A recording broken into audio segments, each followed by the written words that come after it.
Les, confused. Are we actually leveled up? Are we? Yeah, I'm so at sixth level, but I'm supposed to be or not?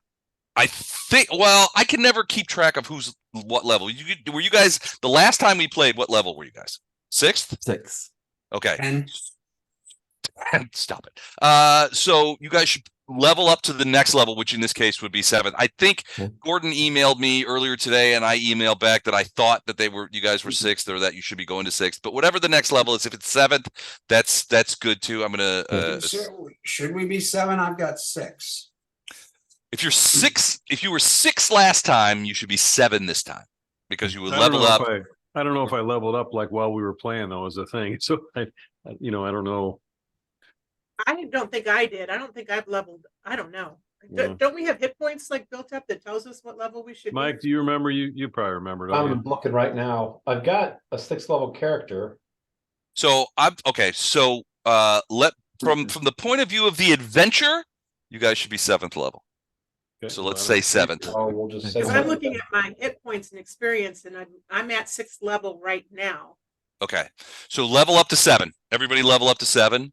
We don't have to take care of it tonight, but when we play again, everybody will be leveled up. Did anybody level up to seven or no? Already, No. Eric did. Okay. No, but I can have it done soon. Okay. I'm working it now. The for a monk, the jump from 6 to 7 is pretty simple. Is it? It's an odd level, an odd numbered level, I should say. So that means that there might be feats involved and that kind of stuff. So the odd levels tend to be the ones that, this could be my first edition brain talking, but the odd levels tend to be the ones that have interesting things happen. So, Bo, you want me to roll that for you? An extra magic missile. Please. You get an extra magic missile. At 7. There you go. Awesome. Nice. Good DM. Good DM. Thank you. So Eric, so if you've leveled up, tell us a little bit. I saw that you were doing some things in the thing too, and I wasn't, so I apologize. You had messaged me in Roll20 while you were in Roll20, and I didn't answer because I wasn't at my laptop, but I have Roll20 up like almost all the time.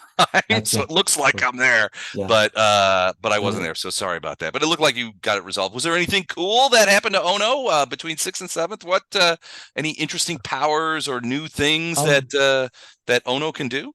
Well, he got a new key strike, and now his strikes strike as though they were of cold iron or silver. So if there's a werewolf out there that needs a knuckle sandwich, Ono is gonna step up. Very nice. That's pretty cool. I mean, you're essentially you could punch werewolves now. So hold on, I got to make a note of that. Just throw. You can punch them before. Throw in lots of werewolves. Got it. Okay. Great. Well, that's pretty cool. That's pretty cool. Any other interesting things accrue to a teenage monk at level 7? He got a one bump up for base attack. Okay. And but mostly it stayed the same. On level 8, that's when some cool things start to happen. Okay, gotcha. All right, cool. Mike, how about you? Have you got far enough through that you see interesting things there? You're still working on it. Okay. So. All right. Well. So when you get a moment, go ahead and level up to 7, and we'll bring that to bear next time. In the meantime, a lot of information last week got sent to you. I did a fairly comprehensive recap with a lot of the information contained within, but in generally, guys. So you guys had. At the beginning of last time, you guys turned over Lady Shaloska to Simeon. You guys were quite sure that this was the woman who had basically gotten Lorbeck killed. And but she wouldn't admit it. You guys were a little bit reluctant to just go ahead and flat out torture her. But you guys had kidnapped her, and that someone was. It wasn't Arendar. He was all for that. Okay. Well, let me just say that you guys didn't torture her. As a group, yeah, we were reluctant. Yeah, you didn't torture. Hey, by the way, I've got on the screen here the update your hit point screen. Go ahead and roll your hit points for 7th level so you have those for tonight, just in case. Even if you don't have every single power, at least you'll have the full hit points that you deserve. If we have, I don't know, some sort of martial encounter takes place tonight. That rarely happens, but it could. And again, let me know if you want me to roll things for you. Okay, I'm going to gamble since mathematically you got a better chance to get higher than me. Oh, sorry, dude. I apologize, man. Sometimes the DM giveth, and sometimes he taketh away. Sorry, dude. He's not happy with me. He's not happy. All right. So, but yeah. So basically, you brought her to Simeon at the Lyceum and said, "Look, you have better methods, and frankly, potentially less invasive methods than what we would potentially want to use on this woman. We can't get her to talk, but maybe you can. We suspect, and you basically provided a lot of the evidence to Simeon and basically said, look, we're pretty sure this is her. This is the woman who got Laura Beck killed. She works for Vortbert, and this was a conspiracy. Well, for lack of a better term, a conspiracy to purge some of Vortbert's most vocal critics within Seaquen. Then you guys had a discussion with Vortbert. Vortbert invited you over. He basically said, "Look, I want you to join me. We're building a militia. We're building an army. We're going to take this on. We're going to take it on the road. Now that we've shed the overweening mantle of the Elvish blockade, we're gonna train up. We're gonna get these guys out there in the field, and we're gonna take the fight to the Sargovans. And by every stretch of the detection that you guys could bring to bear, you guys felt that. I mean, the impression you got was that Vorpert was sincere in this, not only his desire to essentially build an army and take it into the field to fight the Sargovans in the plains, but that he sincerely desired you guys to join him, and he sort of proposed the idea of like a commando force behind the lines. You've proven yourselves to be good fighters, and you guys are a group of people that make things happen. There was some back and forth. You guys didn't outright say no, but you also didn't outright say yes.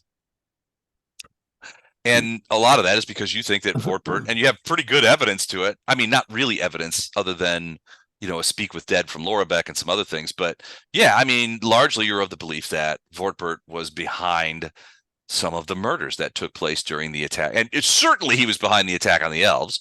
But even more likely is that he was sort of the mastermind behind, these people, Laura Beck, among others, getting killed. But when you got to Simeon's, you found an interesting scene. Basically, Simeon was there with a couple of people. And they were like, "We're glad you were here. We were gonna send for you anyway. We wanted to. We need to talk to you." And you met Balan.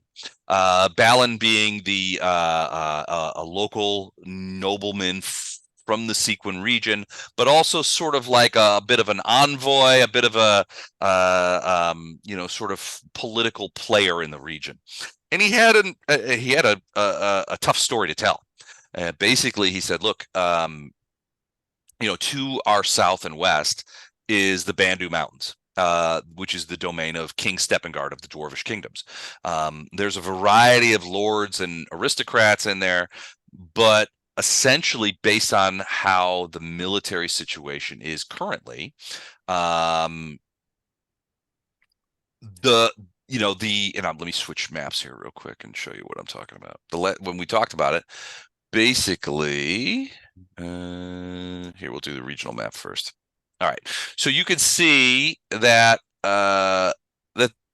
the Sargovan efforts militarily have largely come to a standstill, both in the north and the south. And if you look at Sargava and the western edge of the Mwangi Expanse, which is what we're kind of looking at here, you can see that the Bandu Hills, which are really a mountain range, sort of bisect Sargava almost in like half, right? So you have the upper half, which is this area over here, which is where you guys have been for pretty much the entirety of this adventure, right? You started out in Gate Pass, which essentially is a canyon through the Bandu Mountains, the eastern edge of the Bandu Mountains, that has been turned into a city, and that's where you guys are from. So you're familiar with the Bandu Mountains and that kind of stuff. To the northeast is the realm of the Bandu dwarves and the kingdom of Bandu, which is run by a guy named King Steppengard.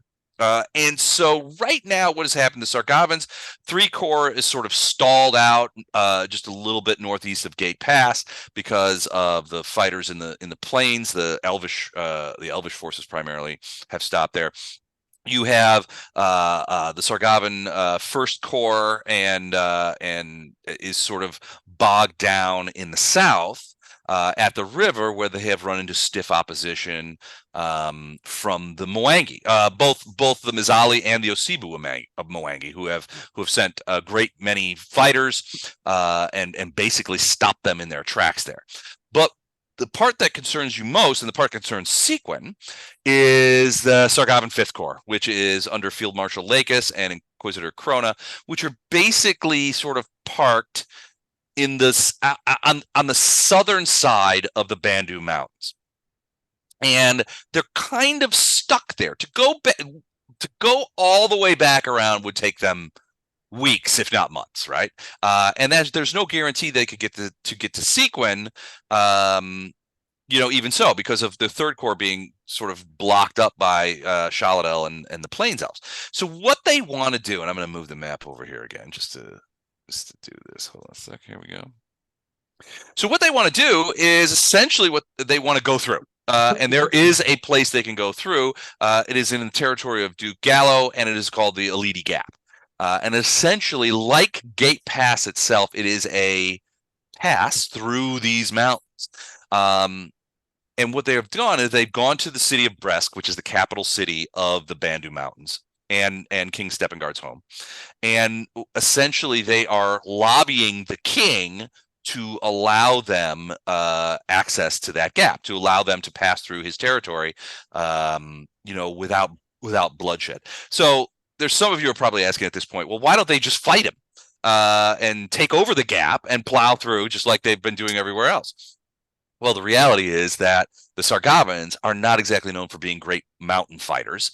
There's a lot of passes and paths through these hills, and there's a lot of dwarves who have spent a lot of time living in these mountains that know them a lot better than Sargavan. The reality is, if they try to force their way through, and King Steppengard calls his dwarvish armies out to attack them, it's more than possible that the Sargavan Fifth Corps could meet its doom in those Bandu Mountains, fighting essentially against dwarven heavy foot in the contests that the dwarves deign to attend, and being bled to death by dwarvish guerrilla warfare artists in the mountains while they pass through. There's also another thing. One of the things, and we didn't really talk about this last time, we may have mentioned it, but one of the things that Sidonet's hurricane did was it created a change in the normal weather patterns, sort of in a recent thing. So what's happened is, because that hurricane brought so much additional moisture and everything to the plains, that water was sucked up into the atmosphere. It moved down a thing, and what it has created is an environment in the mountains right now that is unseasonably cold and unseasonably snowy. All that moisture that came from the hurricane that Sidonet did was taken up in the atmosphere and basically dumped on the mountains. And so now they're in the middle of an unseasonably snowy and cold sort of early winter. It's not quite proper winter in the mountains or in this region yet, but it's already begun to be very cold because of the after effects, the butterfly effect of creating a hurricane in a river valley, right? So the Sargavans are aware of this, and they know that they've come to the conclusion that without King Steppengard's permission and tacit approval, getting through the Alydi Gap might destroy them, and they don't want that. They want to come through the Alydi Gap. If they actually manage to come through intact, they essentially come out behind the primary bulk of Lord Shaladel's forces, the elves. They can essentially they can do a couple of different things. One, they can capture Lord Shaladel and the Plains Elves in essentially a pincher movement, squash them together, and now you've got the elves are fighting on two fronts. And what'll happen is it could easily, if they manage to crush the elves, that frees up 3 corps to begin moving up the river valley like it wanted to in the first place on defenses. If they decide to let 3 corps sort of keep Lord Shaladel bottled up, they can just go around into the plains to the east of Seaquen, come from Seaquen from the east, come upon the river town, and there's no one there to stop them. They can just roll up on them. And 5 corps is pretty big. Field Marshal Lakis is a solid military general. He knows his way around. He's been a Sargavan general for many years. He's experienced and he's tough. Inquisitor Krona is known to be one of the more practical members of the Sargavan Scourge, which means that he's not going to let his emotions get the better of him when it comes to crushing the Lyceum, which is why that this is so important to them. And so that's the kind of thing. So this Balan guy basically says, look, I need to lobby the king against the Sargavans to convince him not to allow the Sargavans to come through the gap. What I can't do is get through a war zone on my own. He's this Balan guy. He's kind of a corpulent dude. He's not a warrior by any stretch of the imagination. So let's take a look at him here. Can you guys see him? Yeah, there he is, Balan Bastum. So he's kind of a big dude. He's kind of he's not a warrior, that kind of thing. And in normal times, he could travel and that kind of stuff. But the reality is there's a war on. And basically, he came to Simeon, and Simeon is talking to you. We want you to take him to Bresk so he can talk to King Steppengard and try to keep the Sargavan 5th Corps from coming through the Alydi Gap, essentially. There are some complications. So the secondary problem, other than 5 corps, is the idea that King Steppengard is not in a great place right now. So it wasn't too long ago that King Steppengard's wife died. Now, this in itself is not, other than a sad occasion, it's not necessarily a mysterious kind of thing or unsettling kind of thing. People die, but in this case, Steppengard has got it into his head that she was assassinated and murdered by persons unknown. So the word that has been coming out of Bresk that Balan tells you is basically that Steppengard has been sort of conducting, for lack of a better term, some minor purges. He has his suspicions about who's behind the murder of his wife. He has been, sort of been very divisive about that. People are nervous about these kind of things because he's been acting erratically. To Balan's mind, this, he has no doubt that the Sargavans, who he believes are already in Bresk, are playing on this sort of incipient paranoia that's taking place in the king's mind, or at least that's what reports seem to indicate. And so it makes it even more complicated to try and get up there, because it could be dangerous. If the Sargavans are able to convince Steppengard that the people of Seaquen are against him, or even worse, in some way participants in the murder of his wife, that could be a real problem. And so he's like, look, to get there, we have to get there reasonably quickly so we can put a stop to whatever poison the Sargavans are pouring in his ears. That said, what you have is a situation where you have a group. The reality is there is also a group of nobles to whom Steppengard looks for the administration of the Bandu Hills, that have varying degrees of love for Seaquen and for Sargava. And you can see in this map, I've sort of locked them out. You can see King Steppengard is sort of his his real realm is sort of Bresk in the immediate surrounds, right? So you got Lord Is and Duke Dashgaban, who are to his right, to his east, to his south and west. You got Lady Dane and Baron Magadon. Duke Gallo is probably the biggest friend to Seaquen.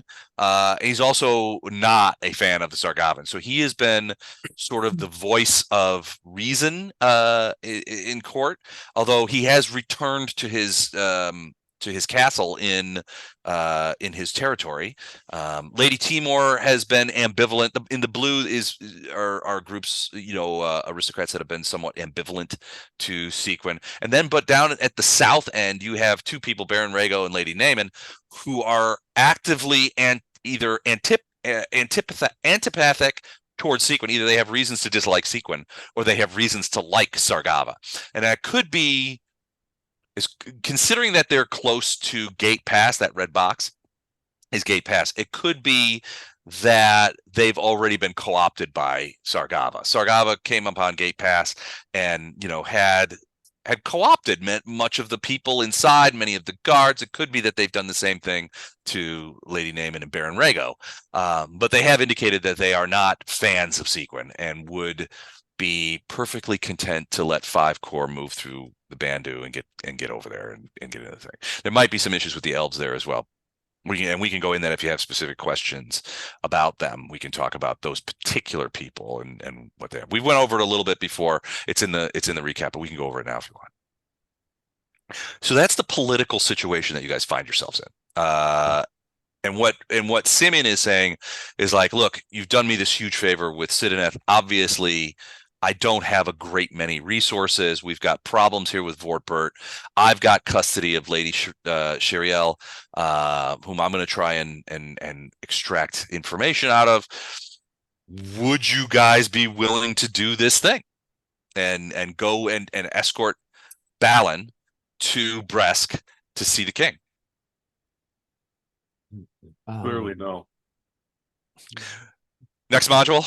Okay. Well, just as your DM, I will say that were you to reject this request, that causes a bit of a fissure in the flow of things that I would have to sort of refigure out. But so as a DM, I'm hoping that you Then see. hell yeah, of course that. Yeah, of course I will. Oh, perfect. Okay, great. Well, there is a couple of days. So he's like, look, the weather that we would normally be leaving now to avoid has already struck. So it will be a bit of rough travel. Both in the things. I guess one of the things the discussion sort of devolves into. So weather-wise, Simeon's like, we can get you warm clothes, that kind of stuff. We can get you suitable attire to go there. Last time we talked about, as a reward, you had asked Simeon, would it be possible to get potion scrolls made, things like that. And you'd have a couple of days for him to do that, and as well as magic items for purchase. Now, obviously, he's not going to have, the apparatus of Qualish in the backyard, but normal kinds of, he's like, yeah, we got apparatus Qualish. Yeah, we already got one, that kind of thing. No, We already got one. we already got one. But normal stuff, he's given you, I forget what we quoted from a pricing standpoint, like half price on some things that you're going to buy. And then he already provided some as a reward. I think that was what we agreed on, right? I am not sure. But Balan is like, we probably need to get in the next probably 48 to 72 hours. We probably need to get on the road. So if there's things in town that you need to finish, or materials you need to acquire for a long open-ended trip, now would be the time. Now, some of you I've heard from already about some of the things you're doing in Seaquen, and certainly if there's some off-game activities or things that you want to do while you're here, send me an email or something like that, and we can accommodate that. But in the meantime, Balan would say, look, I have my wagon and horses for that wagon, and then we would probably, Simeon's like, we'll provide food and things for the travel, so you'll have that there's a second wagon that will be for supplies, but you guys should probably get, if you don't already have them, you should probably get horses and tack and things like that. And any traveling equipment or cold weather equipment outside of warm clothes that you would need to acquire. But you won't need to get food and water, and you won't need to worry about clothing or anything like that for this Didn't for we this have trip. horses and a wagon? I thought we had all that already. So Simeon loaned, when you guys went out to that haunted area to go check out the prison where Sidneth was hanging out, and that area, the Lyceum loaned you guys a wagon to go across country to get out there, but it was the Lyceum's wagon. I don't think you guys purchased that. I could be wrong, but I don't think that's Didn't we get I thought we got a wagon like when we were in the woods when we had to leave a ship and we had to get like from point A to the Lyceum. Didn't we buy a bunch of stuff to travel overland, or did we decide to take the?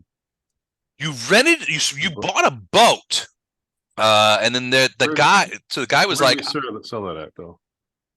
Did we sell that when we got to the Lyceum, or was it? I thought we had to stop. Yeah, you guys sold the boat to the there was a lot of people selling boats when you got to the Seaquen Peninsula.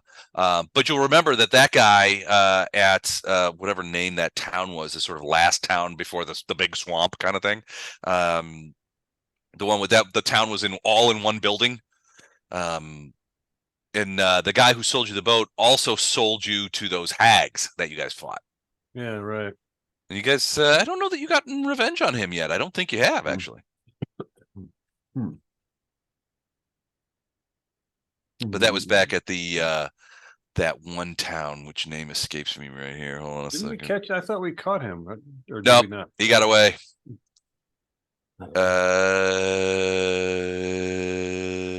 Thinking, what's the name of that place?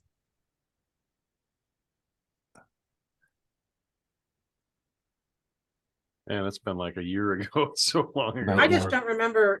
Like, Bondrum's got short little legs. He'd need like a pony.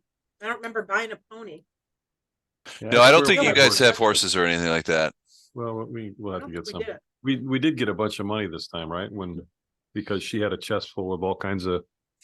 Yeah, do you guys have that written down, or because I have it if you need it?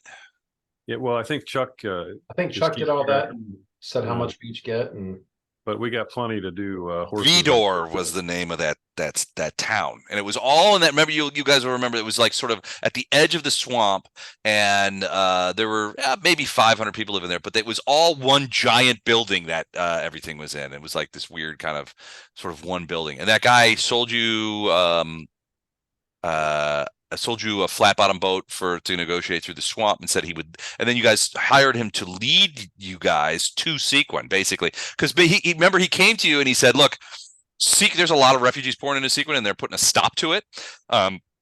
So if you guys just like roll up on them, they'll reject you, they'll turn you away, all of which turned out to be a huge lie, by the way. But then he said he'll guide you in, and he guided you like a day and a half into the lands, and then you guys stayed on that island, and you guys woke up and he was leaving. He was taking off, and then the hags attacked you. Yeah, he took us to the hags. So I've already got his name, and he can just consider himself assassinated. It just hasn't happened yet. Like to find he might not even. Well, he probably knows now how the battle with the hags went, because the next people that he tried to sell with them, there was no hags available. So he might have learned about that. But yeah, maybe he took it on the road, maybe he didn't. You don't know. But he's on your list. Do you need the list of that? I thought. Well, I mean, I've already looked on my sheet. There was like 3 things I got with that money. So, and I've got them. So, okay. Same here. I guess we can get it from Chuck, I guess, because we don't have time to do anything with it tonight. And there were some potions and things of that nature, and they really splendidly made hand crossbow with silver inlays and stuff like that. Does anybody feel like we need a list now to get potions divvied up before we go tonight? I can tell you the potions. It was 2 extra healing and 2 haste. Okay. Well, how about if we end up in a need, we'll call him out. Agreed. Yeah. Yep.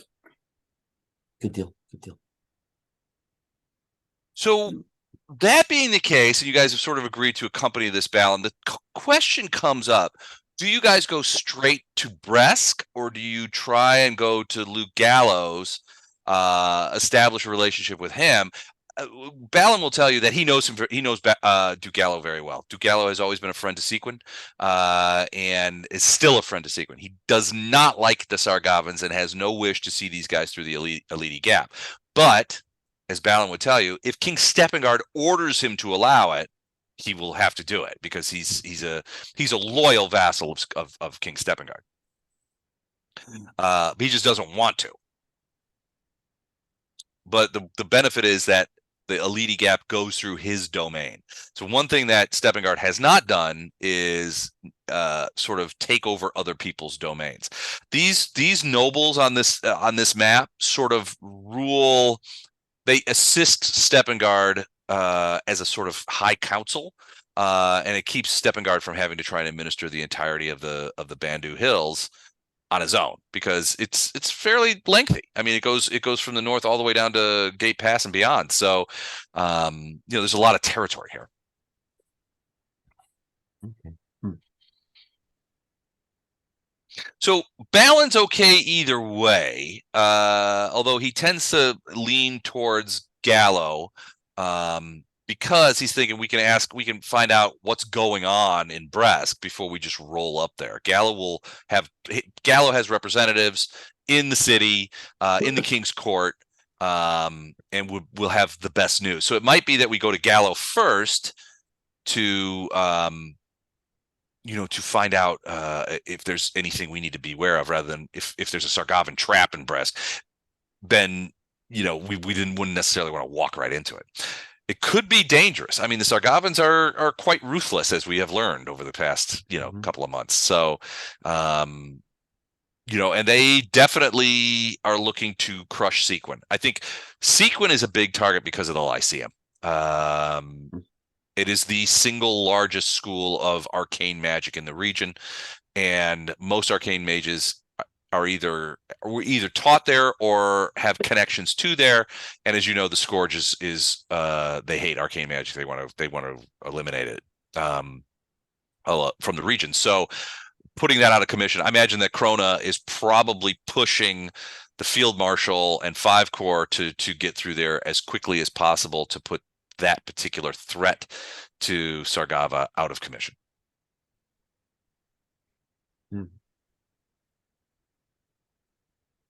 Goodness. But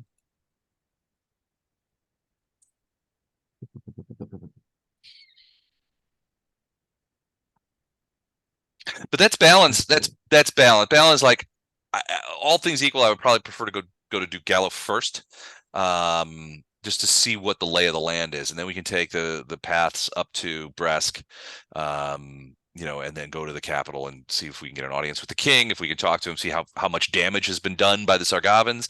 Maybe there are some things that we can do to help things out against the Sargavan 5 Corps. I mean, maybe there's some opportunities there. Okay. This world, he knows it better than we do. Yeah, true. So That's it. That's his leaning. He's like, I don't know what makes sense. My worry is, he goes, if it was just me, I would definitely go to Gallo, because I don't know what's waiting for us in Bresk. But if you guys are accompanying me, you guys are proficient fighters and magic users, and we have at least one teenage monk with us. That's good. We could. I certainly would feel a lot safer in Bresk with you guys around, which is a lot of the reason why I came to Simeon looking for assistance on this.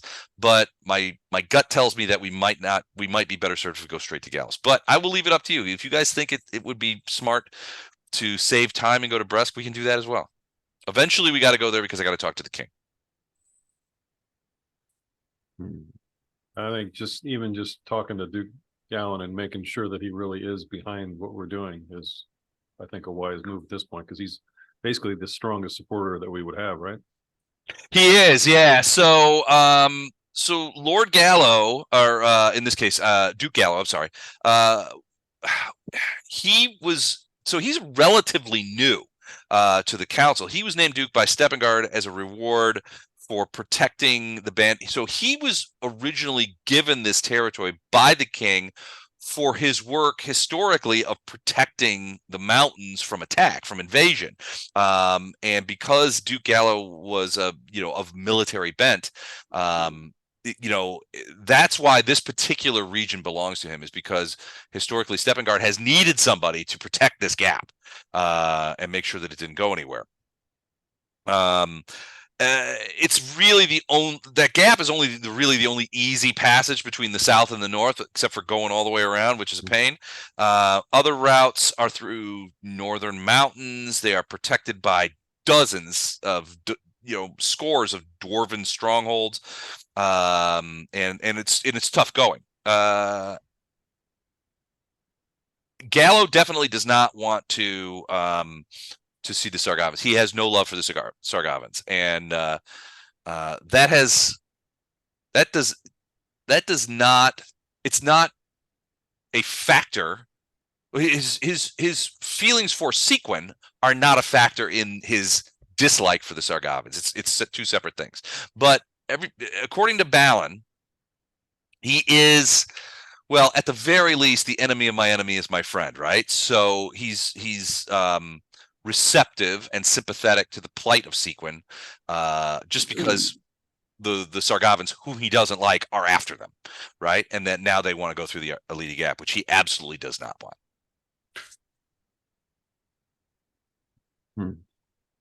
So yeah, according to Balan, there's no, I mean, Duke Gallo has never said, I love Seaquen, and that kind of thing, and he's never visited Seaquen, but Balan is counting on the fact that both Seaquen and Duke Gallo are against the Sargavans, and that would make them,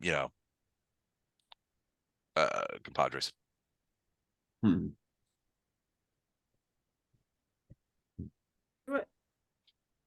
Good with that. Cool. Well, okay, I mean, Ono is willing to escort the guy. Sure.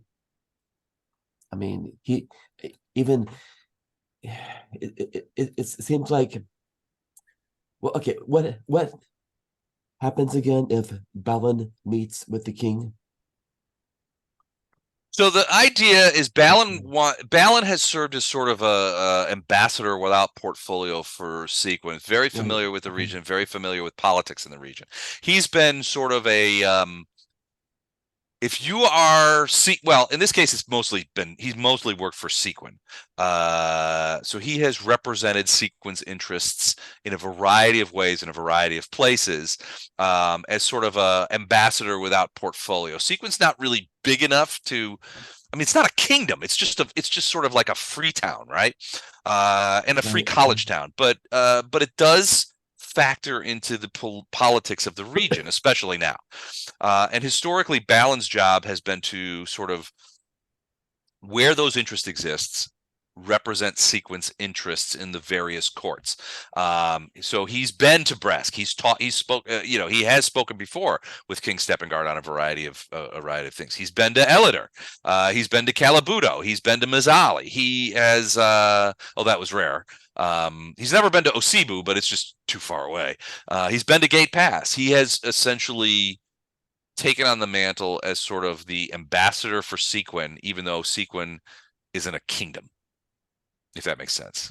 And he's tried to represent and create relationships for Seaquen in the politics of the region. So he's very familiar, and he's been to Bresk on several occasions. He's spoken with the king on a couple of different occasions, invariably representing Sequen's interest in the region. Got it. Well, who can do the best? So sorry, go ahead, Eric.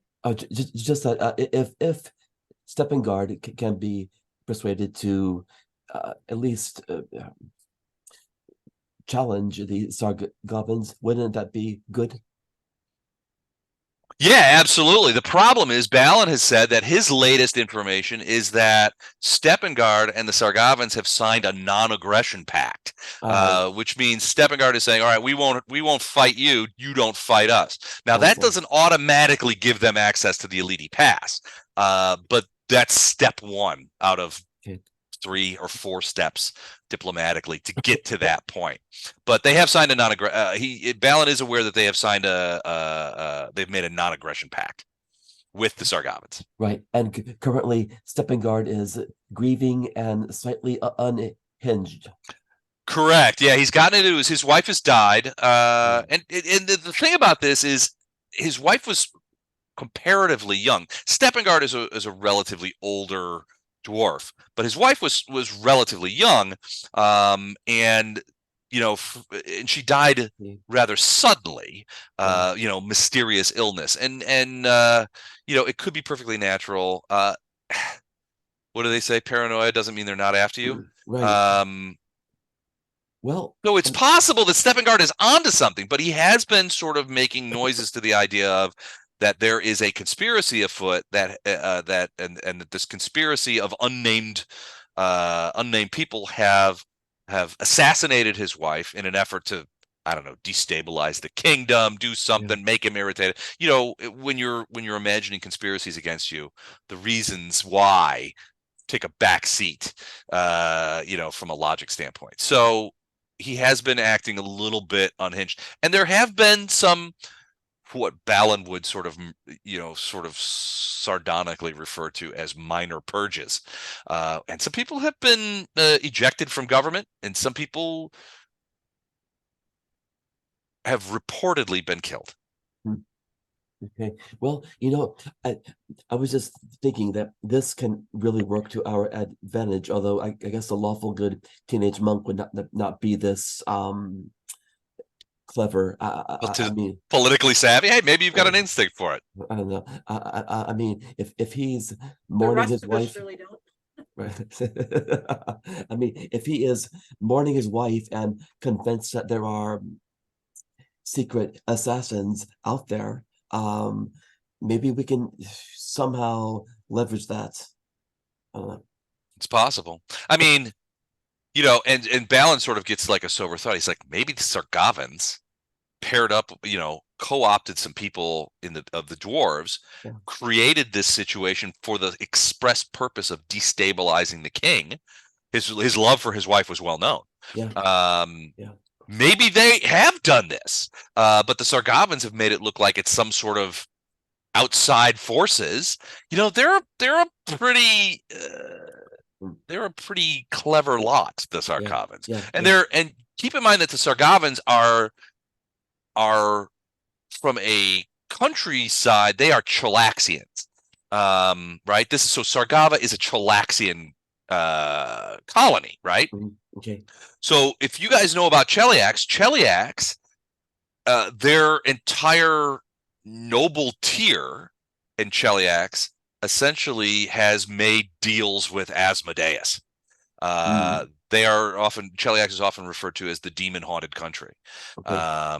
And they are also quite strong because of this. So there's, Cheliax is the sort of the classic lawful evil country, right? So you can imagine that Sargavans are also classically lawful evil in the Chelaxian manner. All right. Damn. All right.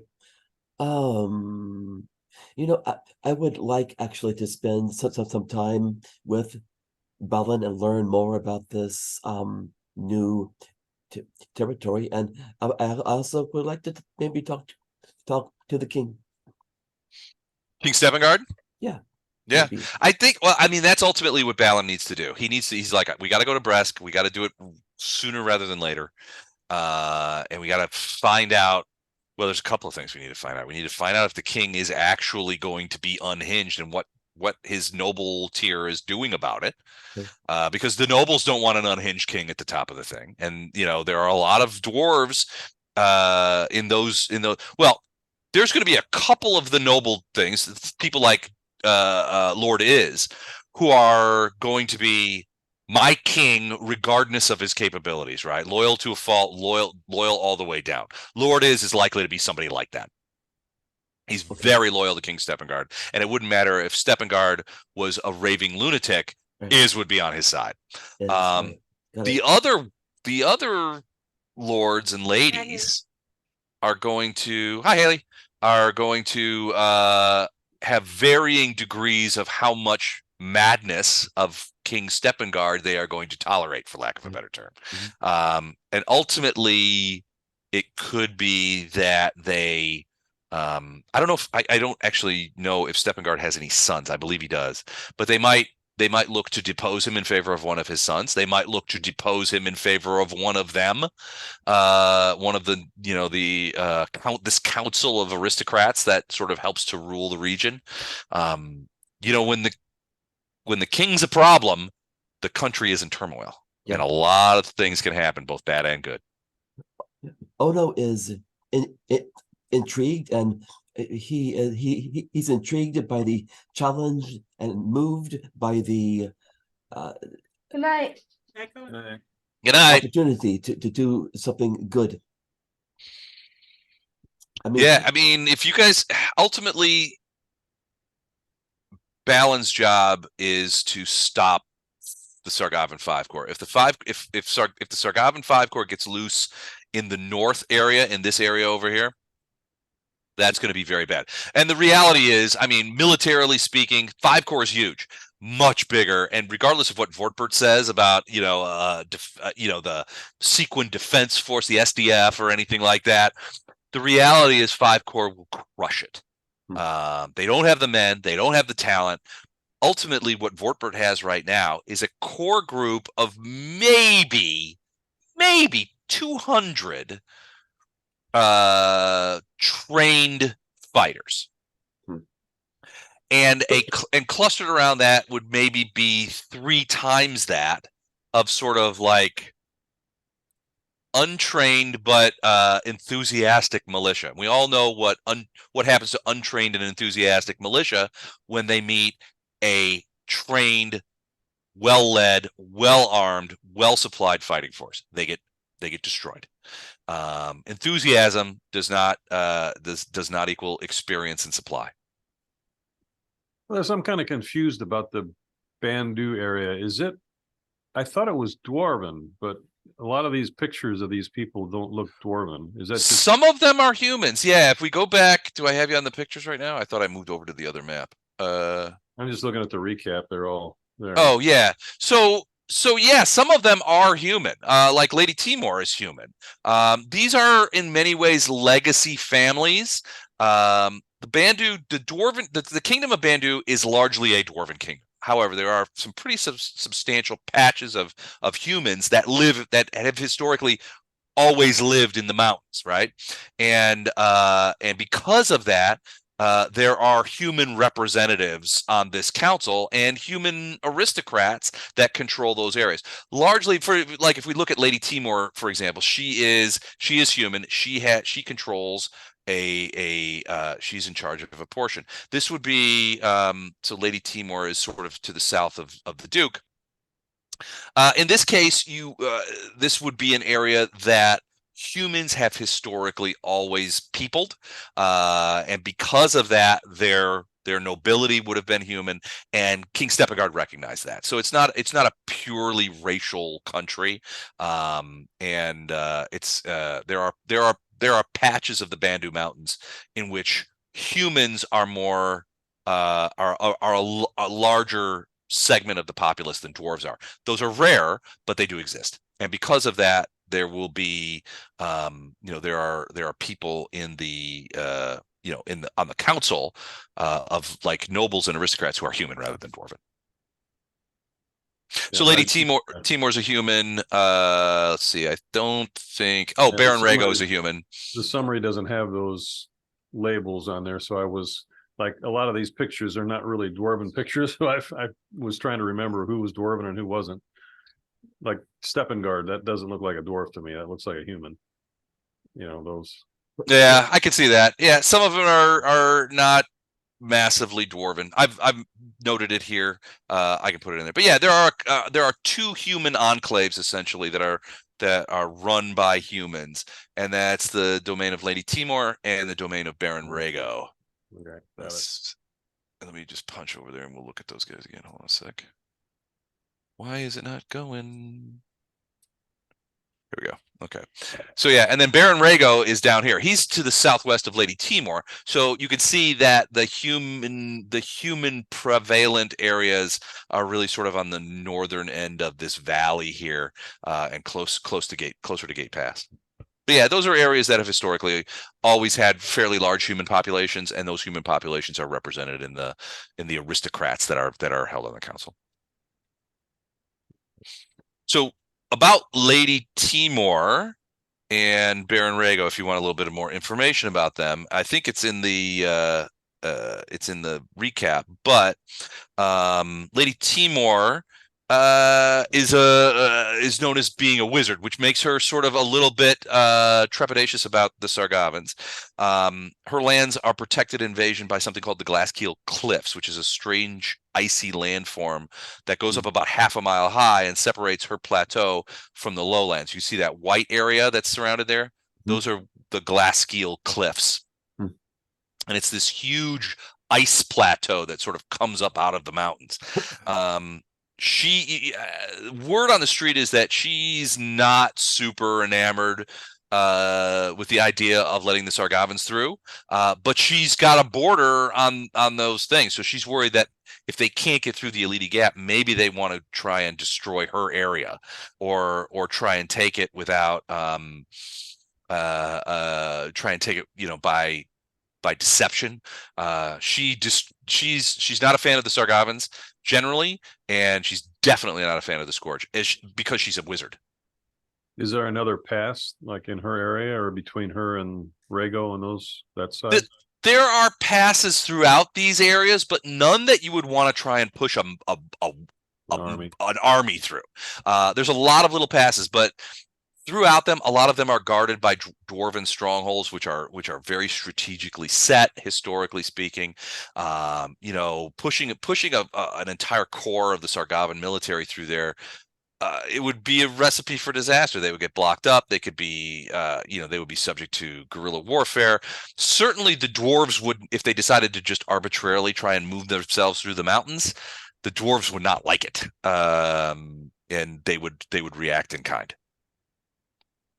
I'm not saying the dwarves are xenophobic and never brook outsiders, but to have a Sargavan army just sort of like traipsing through their lands would piss them off.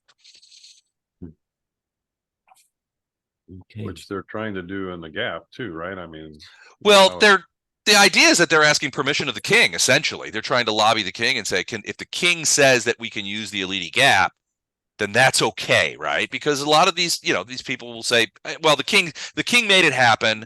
There's a couple of things, right? So if you're Lady Timor, and it seems inevitable that at some point the Sargavan 5 Corps is going to move north, your preference would be for them to not go through your territory, but to use the Alydi Gap, right? Because it bypasses her territory. She doesn't have to worry about them, destroying things as they move through. And while she may not like the fact that the king has allowed this, if the king says that this is what's going to happen, then she's willing to capitulate. As long as like, for example, the Scourge doesn't attack her stronghold, because she's a wizard, right? If they decide to go southwest and try and take her out, that's a different story. But yeah, I mean, they'll largely the council will abide by the wishes of the king in this, especially if it means that their territories are going to remain unmolested by Sargavan soldiers.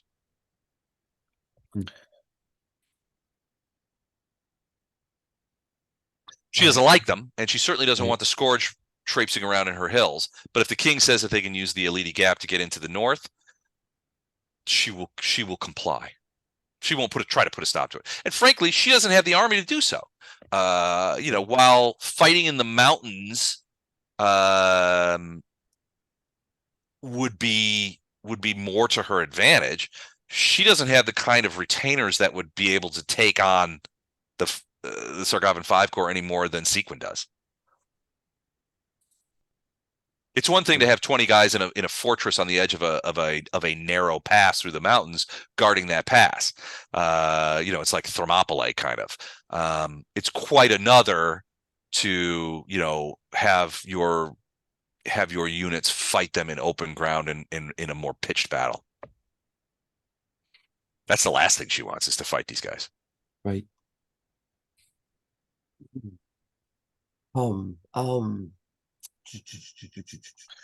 Baron Rhaego is the other human, and he's a little different. He's as you could probably see from this map, he has one of the smallest, if not the smallest region, and it's sort of, frankly, it's less mountains and almost more foothills. There's a pretty big valley in there.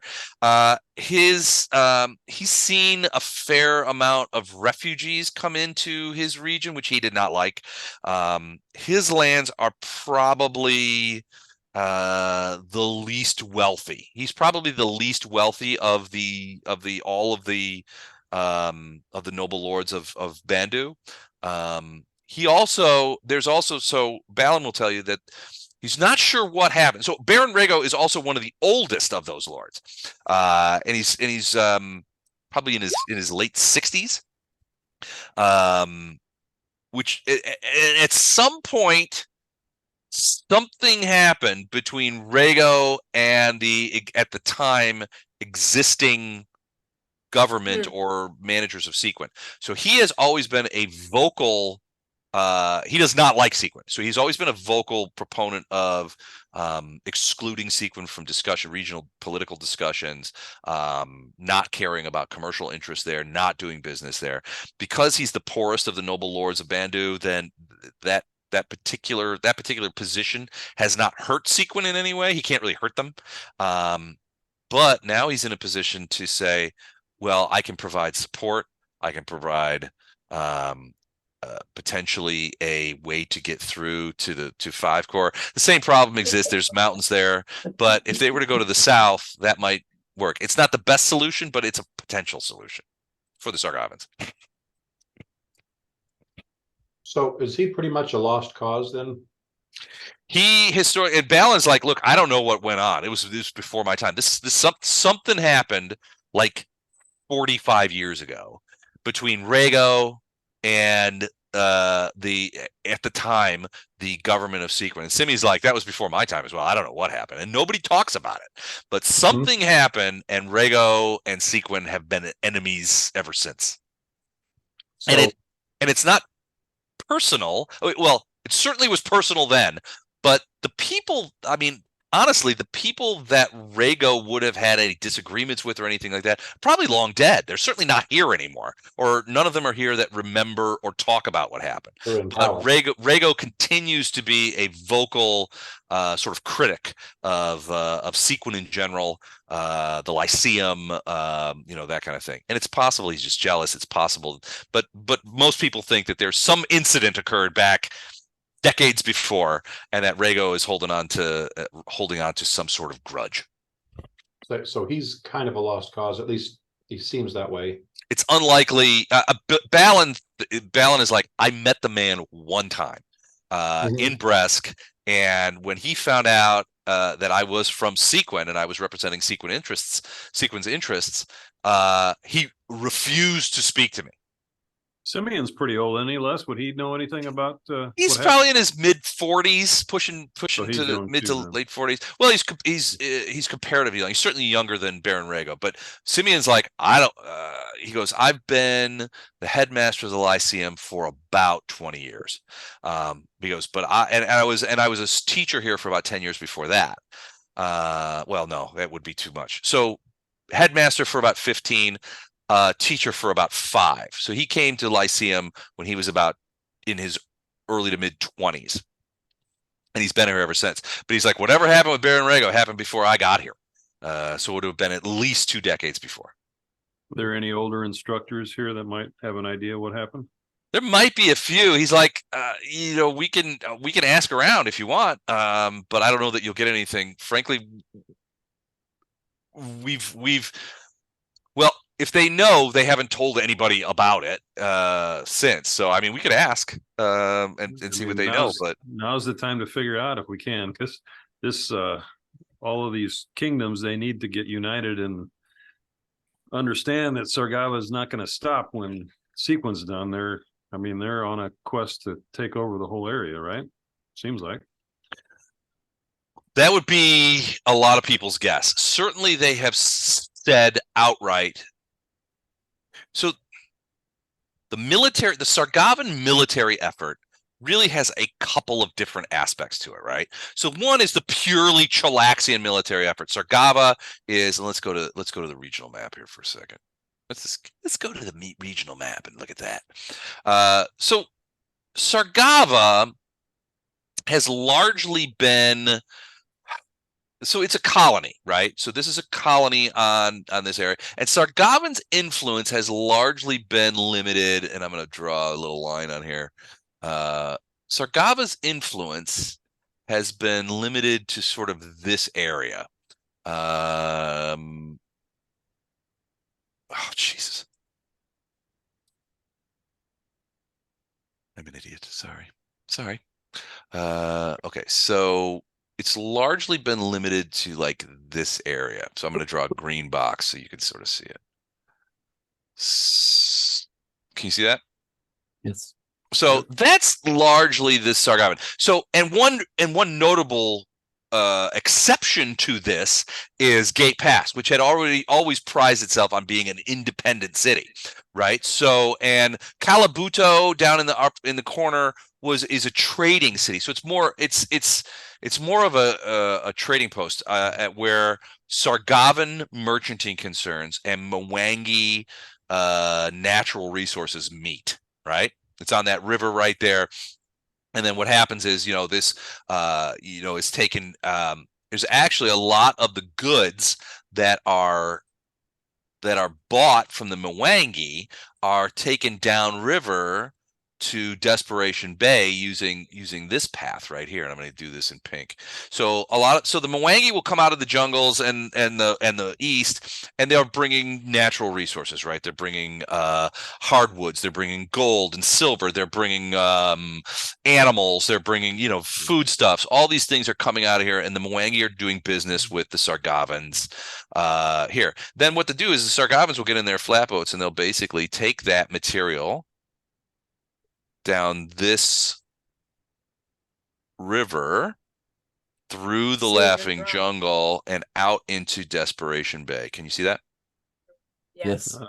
All right. So see the pink line? Right. Yep. Because the river doesn't go to Elater. So the Sargavans had a lot of, so the Laughing Jungle is no laughing matter. There's a lot of danger in there. So a lot of these are quite armed flatboat barges that take these materials down there, and the Sargavans would sort of fight off whoever. But then they come out into Desperation Bay, and they kind of circle around here over to Elater, where in some cases it's processed, but in most cases what it is a lot of the raw materials that are being traded with the Mwangi are eventually making their way north into Golarion proper and porting at like West Crown. Right. So they're going into West Crown, and that's where all those materials are like sort of reaching the main continent. So this is definitely a trading area for Sargava to get things like rare woods, materials, saps, those kind of things out of the Screaming Jungle and various areas. So Calabuto is always you couldn't really call it. It's ultimately a Mwangi city that was already there before the Sargavans came, but they sort of like moved in and took over to a certain extent. But they always felt that Calabuto was strategically located, and they sort of chafed against the strong Mwangi presence there. The Mwangi have always been very protective of their interests in Calabuto, because and a lot of the Mwangis, if you talk to the Mwangis, they would basically say, look, we've been trading at Calabuto for centuries. The Sargavans have only been here for a little while. We'll be here after we were here before the Sargavans. We will be here after the Sargavans. And this will always be a Mwangi trading post. The Sargavans don't like that, which is why they went after Calabuto and took it. They did take it. So the Sargavan, first Sargavan Corps, basically that was their target. They went straight there, took Calabuto, and then moved past it to try and move in and take, and control the river crossings. But that's where the Mazzali and the Osubu sort of joined up and stopped them. And then they're sort of in a bit of a standstill there. But yeah, so this has always been sort of a trading area. Now what the Sargavans are trying to do is they're saying, look, we need to move eastward for a couple of reasons. One, the Mazzali have started to become erratic because they have a new God King, right? And the God King doesn't like the Sargavans. He's saying we shouldn't trade with them, we should go on war. And they wanted to forestall that. Nobody really knows what this dude is about, but it's like a child king. Supposedly, he's like this 9-year-old boy who's, been sent to the Mazzali by the gods, and he's now their king. And there's a lot of things. The Osibu have been much more rational, I guess, than having a god king that's telling you to hate the colonists. But they also realize that this is their territory, and the last thing that they want is the Sargavans moving eastward into the jungles, because that's their home. They don't want that. So they've been allied. And Osibu and Mazzali sort of have historically always kind of fought each other a little bit, little skirmishes here and there and that kind of stuff. They trade a lot. They fight sometimes. It's like different tribes, right? But in the face of a third party trying to interlope on the thing, they've joined up readily. It's like brothers, right? When if you have fight all the time until someone threatens you, and then right, exactly. Then then you become a team. Exactly right. So you've got. I mean, that's Osibu or whatever. They're already on their way down here, aren't they? They've already they've already in large part come down the river. You can see that southerly white arrow. That's a Cebu boatman, and they've joined the Mazzali on this river to help defend against one corps against the press eastward. But you also have, and they haven't arrived yet, and that's something else that's giving the Sargavans it's sort of moving up their timetable, right? They can't afford to wait around. Winter's coming. The Osibu are coming. The Osibu don't like the Sargavans any more than anybody else does. So they've this particular northerly arrow, those guys haven't arrived yet in force, but they will at some point. And if they catch Sargavan 5 Corps in the plains, that could be a problem for Sargavan 5 Corps. It's not necessarily the end of that army, but it could be a pretty significant problem because nobody really knows how many men, how much material, how much supplies, how many warriors the Osibu can bring to bear. You know what I mean? If they're declaring jihad over there, and every able-bodied man in the jungle for 500 miles is moving to the valley to join this great army. And remember that they do have a huge army. It's called, they have been sort of doing this, and it's called the glorious Aga la Usib. Which is the name of their army, and by all accounts, it's pretty substantial. They've been drawing men out of the jungles for weeks now to fight this glorious war against the hated Shalaxians, right? So if you've got 40,000 screaming Osibu coming out of the jungle and attacking their flank, that's not a great position to be in. The reality is nobody knows how big of an army the Osib, the glorious Aga la Osib is. Nobody knows how big it is, but by all accounts, it's pretty big. Certainly big enough to cause problems. Is Gate Pass open again, Les? Are they trading, or what's going on with? Kind of. So Gate Pass now is essentially a wholly owned city by the Sargavans, and they wanted that first. Now, theoretically, 5 Corps can go to Gate Pass, bypass 2nd Corps, and go through the city and go to the north. The problem is it doesn't do the job that they need to do, which is get behind the elves of the plains. They need to get behind Lord Shaladel so that they can pinch off, because 3 Corps under Rullus has been stuck. Rullus was the Inquisitor that took Gate Pass.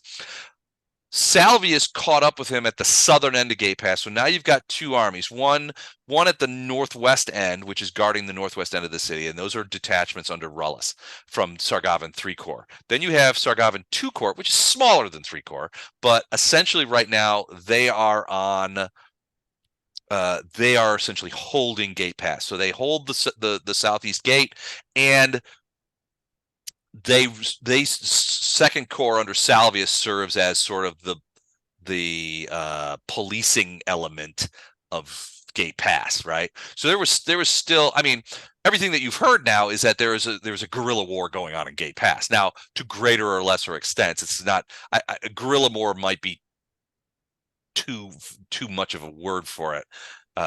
It's more like a lot of disgruntled freedom loving Gate Passers who are causing troubles and being purged when they get caught. And the people doing the catching are Salvius's men. And they're also going through and conducting purges, right? They're rounding up all the magic users and getting rid of them. They're, putting their own people into places of power. They're imprisoning loyalist council Gate Pass council members and taking them out of things. But right now, Gate Pass is a wholly owned subsidiary of Sargava. Seems like that should be totally disruptive to Rhaego and Namen, those kingdoms that are next to Gate Pass. I mean, the mountains supporting Sargava. It could be a lot of reasons. I mean, it could be that Rhaego is being paid off, frankly. In Rhaego's place is like right in here. If Rhaego is widely recognized as being the poorest of the Bandu nobility, then he would be susceptible to financial incentives. And that seems to be something that the Sargavans have been using quite liberally. I mean, remember when you guys caught Sidoneth and you asked him, why did you do this? Why did you turn on the people that have been your family and home and friends for so long? And he was basically like, money. I did it for money. And it was like an enormous amount of money to do it. He goes, you would, and he said, you guys would have done it too, which may or may not have happened. But yeah, he basically said, look, it was an enormous amount of money. There was some speculation on your parts that Vortbert had been bought by the Sargavans. Certainly there's a lot of Chalaxian reals floating into Sargava and paying off people. So it could be that it's as simple as that with Baron Rhaego. It could be jealousy. It could be the legacy of this grudge that he has with Seaquen and maybe people in Seaquen. You're right. The southern end of Gate Pass opens up quite close to Baron Rhaego's domain, but it may be that, if he's got a grudge with Seaquen, he might have a grudge with Gate Pass too. He's got to know. Well, I mean, if he's paid off, then yeah, maybe he's thinking he's going to stay as a ruler and just become part of Sargavan colonies. Well, that was, history check. Would knowledge history check help with that? I mean, is there, if we all potentially, yeah, maybe, if you want to do knowledge history check and try to figure out what's motivating him. Yeah, I think we definitely need to find old wizards that have been in this university longer and see if we can track down anything about what actually happened. Okay. Vondram, so knowledge history, and what's the question you want to ask? Is like, why do Baron Rhaego and Gate Pass not get along? Yeah, basically, just like what's the bare bones, crux you don't of the problem. You don't know all the for 25, you don't know all the details, but what you've heard as a Gate Pass resident is that Rhaego was always considered to be something of a joke to the people of Gate Pass. He was like sort of this old guy who lived in the mountains, and he doesn't have very many people, and they're all sort of very insular and insulated. And there were some instances a couple of years ago where he tried to set up some trade relationships with Gate Pass and stuff like that, but it was so obviously mercenary, and it was obvious that Rhaego's representatives didn't really have a lot of experience in trade, and they were trying to like pull off these very clever deals that weren't working, that nobody was buying into, and they got sort of sent packing, and they never came back to try and do this. And the reality was Rhaego just simply doesn't have that much to trade with the rest of the region. His region is not wealthy. It's not great in agricultural products. They do a little bit of ranching in the mountains, mostly sheep. So it's kind of the butt of the joke, basically. Yeah, a little bit. He's sort of periodically over the course of decades, and he's been the lord there for a long time. He doesn't have a huge population. He doesn't have great land. And he's really not a massively sophisticated kind of dude, right? So, you know, on one hand, with the trade relationships that you know about was basically him sending representatives, and they were trying to cut sort of like these very snarky kind of advantageous deals with Gate Pass. And they just didn't really, their merchant representatives just simply didn't have the sophistication to pull off those kind of negotiations. And so they were sort of dismissed, and it just never became a thing again.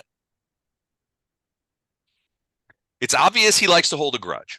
And one can interpret by the relationship that he has with Seaquen that over the years, those grudges do not lessen in effect. It's like, he still has, 45 years later, he still has some sort of beef with Seaquen, and it's coloring his actions.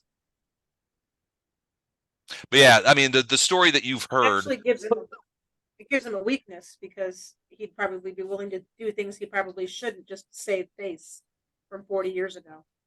Well, potentially, yeah. Or if Sargava comes to him and said, by the way, here, and treats him,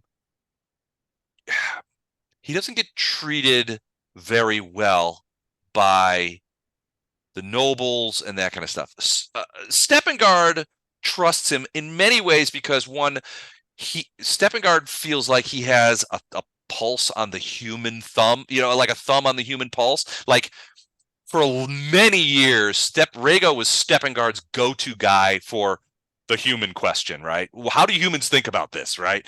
Tell me what the human view is. Lady Timor is quite young, and her region, historically has not been very influential.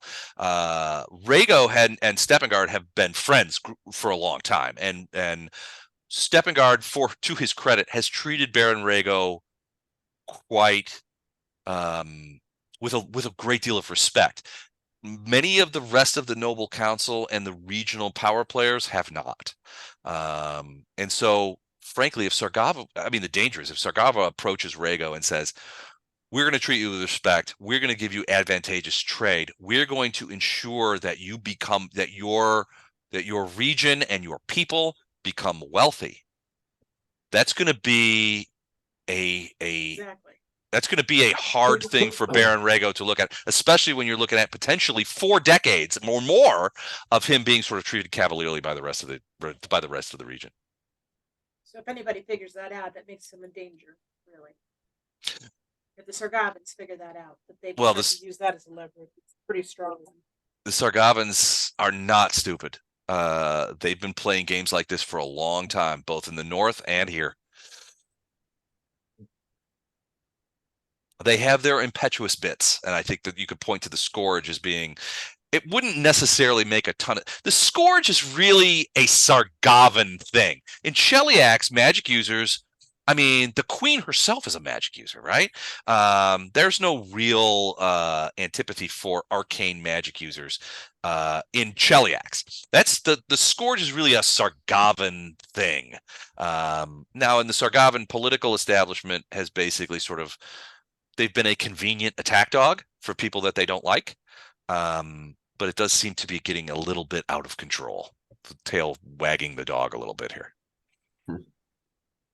And it could be that the people in Elater, the power structure in Elater has basically said, you know what? I'm sympathetic for these guys. Let's give them their head and see what happens.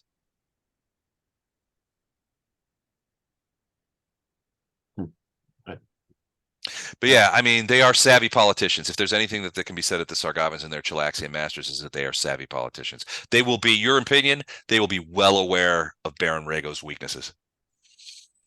So he's basically, for our purposes, he's a non-starter, and it doesn't sound like he's really that important in the grand scheme of political things going on as far as the Dwarven kingdoms. Well, politically, no, he's not. He doesn't have a huge army. He doesn't have a lot of resources. He doesn't have a lot of money. Historically, Steppengard has treated him with a lot of respect and considers him to be a valuable advisor. That could be a problem if you're trying to convince the king not to let the Sargavans through, but his primary advisor on all things human is telling them, we should trust the Sargavans in this. Yeah, but with I mean, we've been talking for what, an hour about this, and it's pretty obvious that Rhaego is probably sold out. And I think any king with a couple good advisors and little bit of good advice is going to realize that Rhaego is probably siding with Sargavans because he's looking to make money for himself. Yeah. I mean, I think we can angle that. I I think guess it can be something that we can I was use looking at it to. was that maybe we could angle it to our advantage. Yeah, that's what I'm saying. It should be our advantage that Rhaego is saying this stuff. That should be a good a point for negotiation with us. Mm-hmm. It could work, especially. Well, the other side of that is the Rhaego's domain is the farthest away, and it takes the longest to get to Bresk. So, one of the things that you would know about Rhaego is that he doesn't spend a lot of time in Bresk, and is not in Bresk now, which is fortunate. You guys think? And Naman is who's next to Rhaego, and she is the only reason she's with the Sargavans is because she's sided with the elves, right? And she doesn't want. She is a friend to the elves, yeah. Which, I mean, once that's a misunderstanding from our end. So if we can explain that to her, she should fairly easily move into the understanding that these people are not her friends. It's possible, yeah, absolutely. She was a friend to the elves, and a personal friend of what's her name, the princess. So Shaladol's daughter, who was in Seaquen, whose Vorpert guys basically, there was a period where they were like, we don't know if she's alive or dead. She escaped. She's back with her father, but Lady Naaman has gotten wind of this, and she was personal friends with that princess of the elves, and that's what turned her against Seaquen. Now, that necessarily, I think you're right on the money, Gordon, in that doesn't necessarily make her in bed with the Sargavans. It just makes her against Seaquen, as it stands. But yeah, you're right. It's possible that she could be persuaded. I think one other factor with Lady Naaman that needs to be taken into account is, since the death of King Steppengard's wife, Lady Naaman has been maneuvering pretty hard to set herself up as the primary candidate for wife number 2 to become queen of the Bandu. And frankly, she's got a good chance at it. She's, as dwarves go, she's a beautiful woman. She's relatively politically savvy. She has good alliances with the elves, who the Bandu do a lot of business with. I mean, she's the front runner. Did we find the other elf? We didn't do that, did we? The other elf that supposedly is in contact with. We need to do that before we leave somehow, because we need to talk to Lord Shaladel. Is that right? The Elven King. Shaladel, yeah, is the Elven Elven King. We need to restart negotiations or talking with them to let them realize that, it's not a whole Seaquen event what happened to them. It's really just one guy who's kind of politically taken over the town, and not in a good way, honestly. So yeah, so I mean, can we try to do that before we leave? Do we have time to try to find her? We got a couple of days before they're ready. So yeah, I mean, it's possible, sure. Yeah, I think we need to do that. If you guys all agree that would be a good thing to do, is try to find her. You're muted, Mike. Is that okay with you? Thanks. I started talking, and yeah, I guess couldn't hear. No, I agree with that, because I want to get the elves. I mean, we'll never have them on our side, but if we can let them know this is really just one guy doing this, and that the rest of us don't agree with this one guy who's kind of taking power, that'll help with the elves, and plus that would help with Lady. Is it Naaman? Is that how you say it? Naaman, yeah. Yeah. So that would help with her. If we clear up the elf thing, then that would help with her, which is one of the things we need to. Which might help with Steppengard. If she's got his ear, then yeah, it's definitely right. A good. So I agree.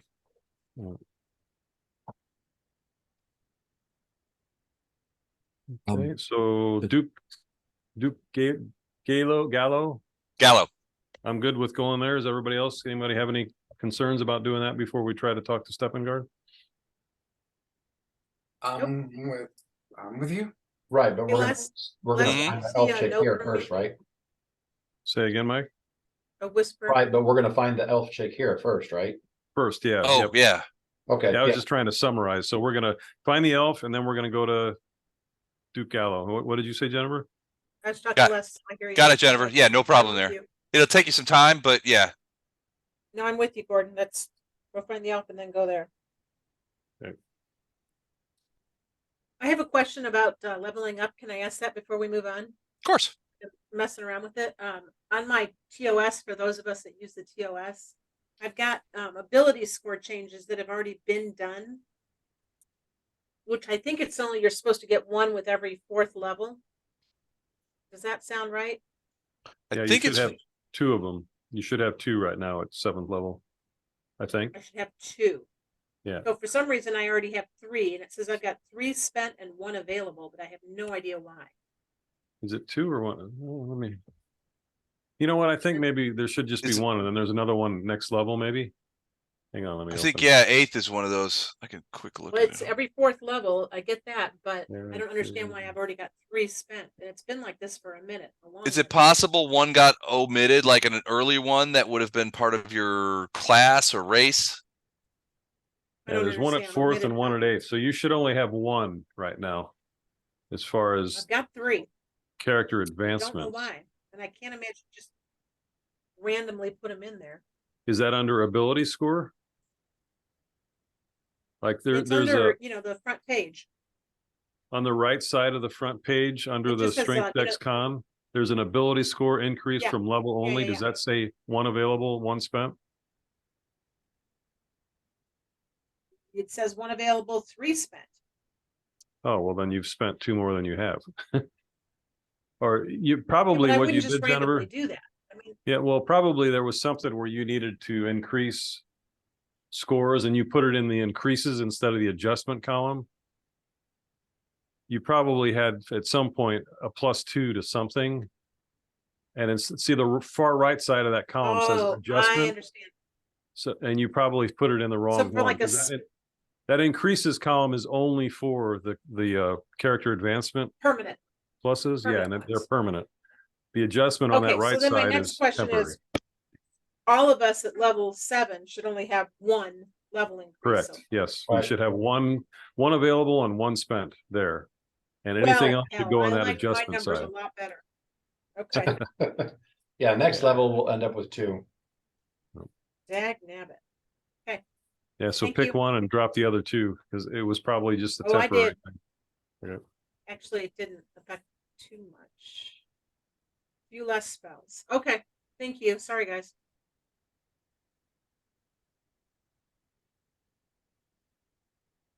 Okay. It still says 1 available, 1 spent, though. Now I've got 1 just in the increase column from level 4, and it's still saying that I have 1 available to me. Yeah, what if you've spent 1, then you've spent the 1 that's available. It's a Oh, I see. Okay. I see. Okay. Got it.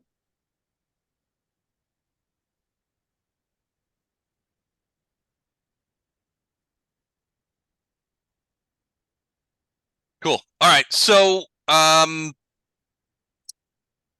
Simeon and Balan Balan has his own transport wagon and driver. And Simeon's going to put together a supply wagon with clothing, food, water, wine for the trip. In the meantime, they're setting tentative schedule to leave is in about 2 days, the morning of the 3rd day. So you've got some time. You're about middle afternoon. You're approaching middle afternoon on this day.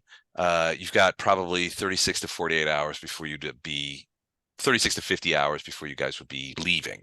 One of the things you said you wanted to do was to potentially speak with so there's a couple of things you want to do. You may want to buy some things while you're here. You may want to get some materials from Simeon, which you can do. If you want to talk to this other elf, you can do that. It's all available. A cheap thing we could do is buy some endure element potions just in case we get in a bad position. Because those are like what a first level potion is 50 gold, right? And you said it was And half price. half price from the Lyceum. Yeah, they're still very pleased with what you guys have been able to do for them, and yeah, if that's something that you guys need, he can make that happen in quantity. That's what Paul would do. Yeah, is invest in some of those just so he can hand them out if need be, if we get in a rough spot on the mountains. Okay. And what Vondrum just bought, then he could actually get twice as much for the same amount. Correct. No. Just minor magic items. Up. Anything that can be completed in a day. Basically, what Simia has told you is like, look, I'll give you half price on the cost structure, and I'll have my students build you these things. But we don't really have a, it's a magic school, right? So a lot of what they're doing is potions, scrolls, things like that. They can make those available to you and for purchase. So buying adamantium is something I would have done in town for normal price. Correct. Yeah. And you would have had to look around too. That would have been that kind of quantity and that material would have been difficult to find. But considering you guys are who you are, those doors tend to open. Sweet. So you would be able to find those. So yeah, if you want to get those potions and scrolls, you guys can do that. Okay.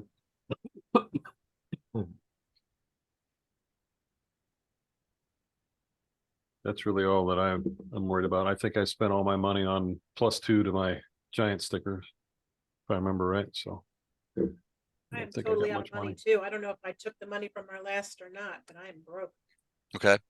What about the rest of you guys? Is there anything that you guys need? Mike, Andrew? Poe's not going to want a horse. Eric? No, I'm good. Mine was done last time, so I'm good to go. Okay. Poe's not going to want a horse? No, he'll take a wagon if there's a wagon going, which I assume there is since this is a caravan, right? It's kind of a caravan. So Balan, so it's a little bit awkward. Balan has his own personal wagon, which serves in many ways like a combination of transport, house. It's his personal wagon. It's a little bit larger than what we already have, sort of a buckboard wagon. It's 2 horse. He's got his own driver that he pays for. But it's more like a house to a certain extent. It's like a house on wheels for him, right? Because he does a lot of traveling. He does a lot of things. So it's not something that he would be able to share with you guys, or frankly would be willing to share with you guys. Is the driver dwarven? Maybe I could sit with a driver in the front.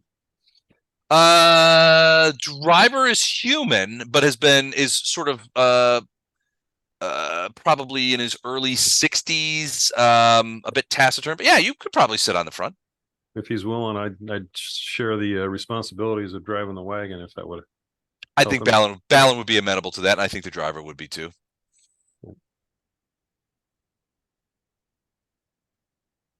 I will do that. How much do ponies cost? Great question. A pony costs, I don't know. Oh, I got bestiary, not equipment. Hold on a second. Equipment. Animals.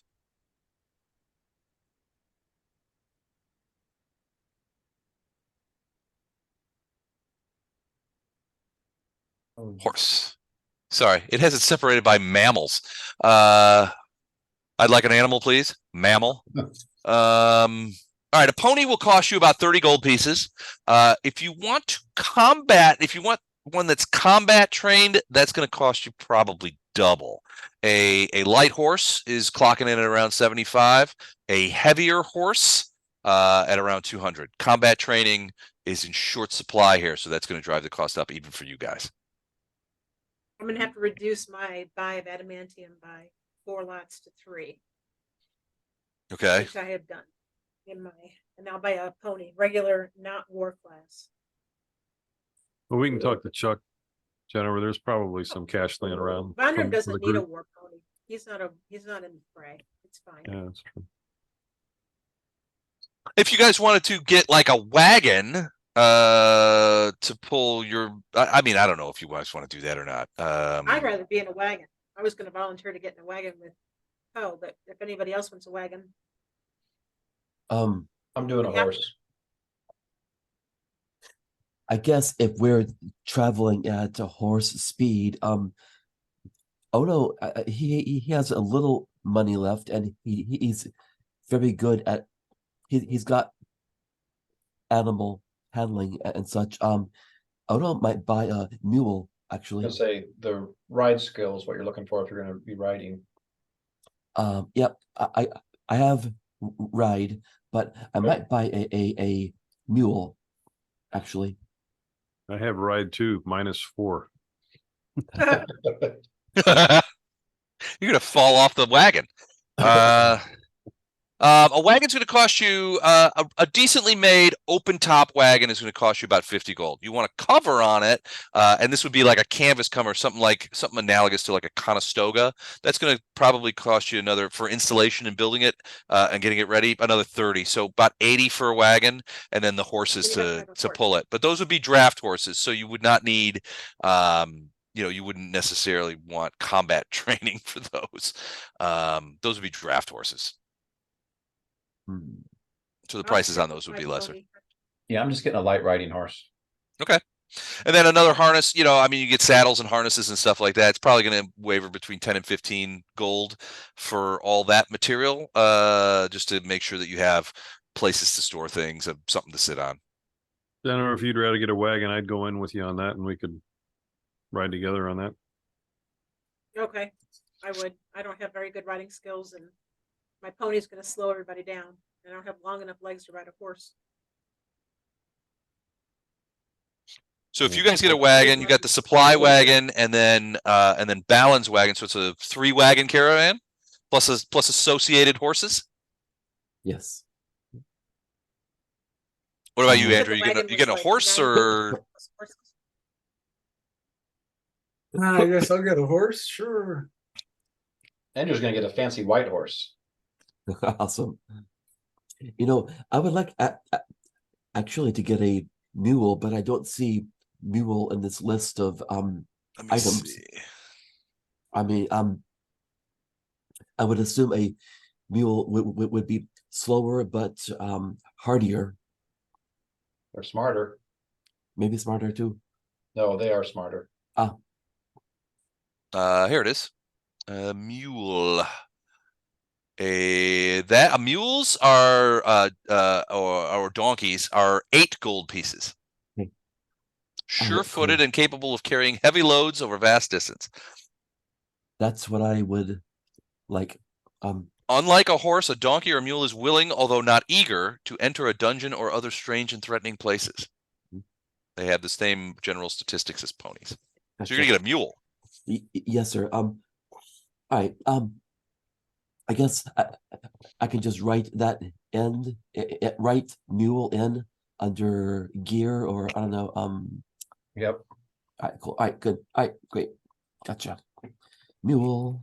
Right. And I am now broke. That's sort of the usual spot for a monk. Yeah.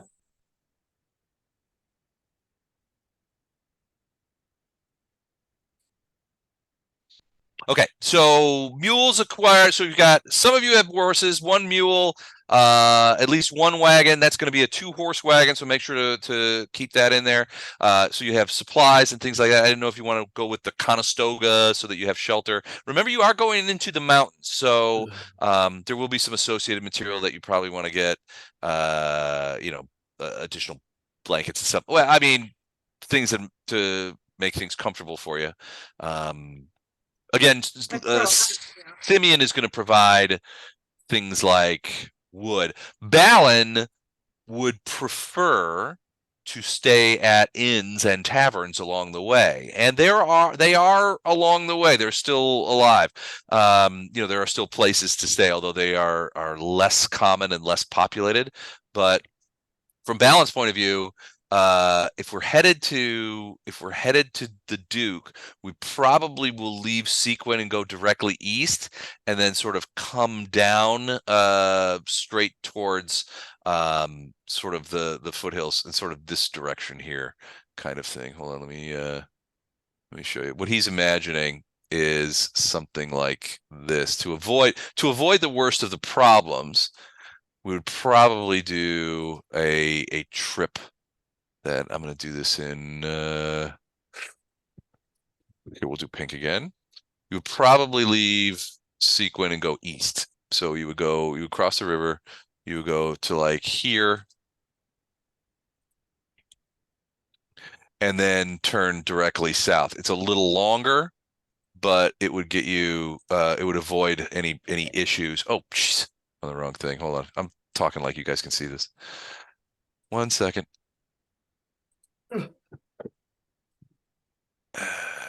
Sorry. So you go east that way, and then turn south and avoid the bulk of any problems, and then go through those foothills, and up into the mountains towards Duke Gallows Castle, essentially. That sound like a plan? Okay. All right. What else did you guys want to do? I think Find the elf. yeah. Somebody, I'm sorry, please remind me of this elf's name. I don't know that you guys ever got her name. We didn't get her name. All we know is there's a female elf that we know where her house is, supposedly. Mm-hmm. Yep. It was a modest house in the western side of Seaquen. Got it. And she is acquainted with Lady Naaman. No, she's acquainted. So the questions were, and I have to look. Hold on, let me go back.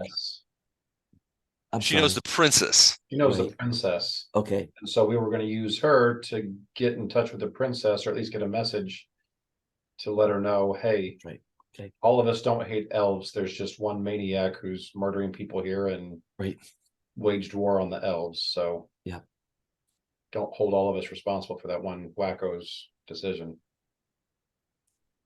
Got it. Okay, cool. And given time, we'll go back and assassinate him. So I don't know that I ever posted those. I can't find them. The questions. Wait, let me look at my notebook. They'll be in my notebook. All right. So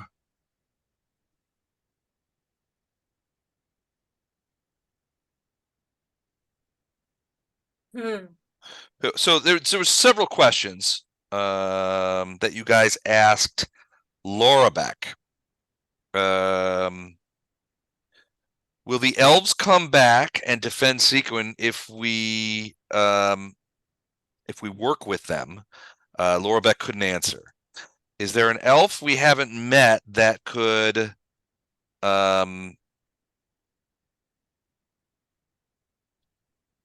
turn the tide of the problems with the elves? Yes. Is Shaloska, which is the Princess Shaloska, is she within 10 miles? No. The elf who can help us, is she male or female? Female, yes. Is she watching us? No. Does she know of us? Yes. Can she contact Shaloska? Yes. Is she good? Yes. Lawful? No. Public figure? No. Refugee? No. Live in town? Yes. West side? Yes. Will she approach us? No. Got it. Okay. If we asked Shaloska, would she know her? Yes. Shaloska went back home. Yes. Has she talked to her dad? Yes. Is she coming back? Not sure, but probably no. Are the elves planning to come back? Yes.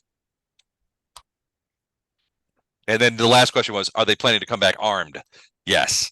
So there's a problem that you guys haven't even addressed, which is the idea that Lord Shaladel, if and when he gets done with the Sargavans, is going to come back and he's going to have some words for Hortburg. Which, see if we can get in touch with them.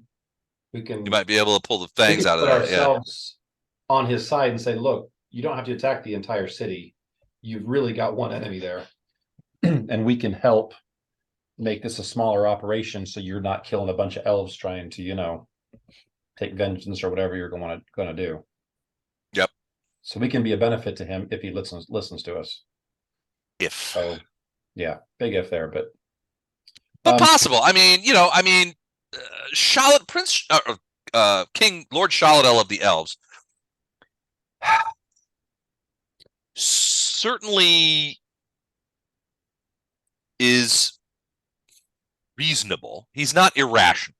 But from his point of view, it's probable. I mean, you guys were there when it happened. It's probably he overstepped, right? He was like, "Look, you got to turn the government of Seaquen over to us so we can protect you." Yeah, it's possible. He did overstep. That's a fact. And even Princess Shaloska privately to Laura Beck said, "Yeah, I think this was the wrong decision on my father's part, but I'm his daughter and I have to carry out his actions." That said, he's not an unreasonable kind of guy, and he's certainly defending this valley. I mean, right now he's tacitly defending Seaquen along with everything else from the Sargavans, right? So, I mean, it's not that he wants to destroy Seaquen. No. It's just that Vortbert has done something quite precipitous in response to a mistake. Right. Shaladel made a mistake by demanding essentially that political power in Seaquen be given over to him, and that mistake was compounded maybe by Shaladel, maybe by somebody else, in that after this happened, it looked like Shaladel tried to, when the political leadership of Seaquen didn't capitulate immediately, it looks kind of like he tried to have everybody killed. Because remember the theater issue, right? But we know that wasn't them.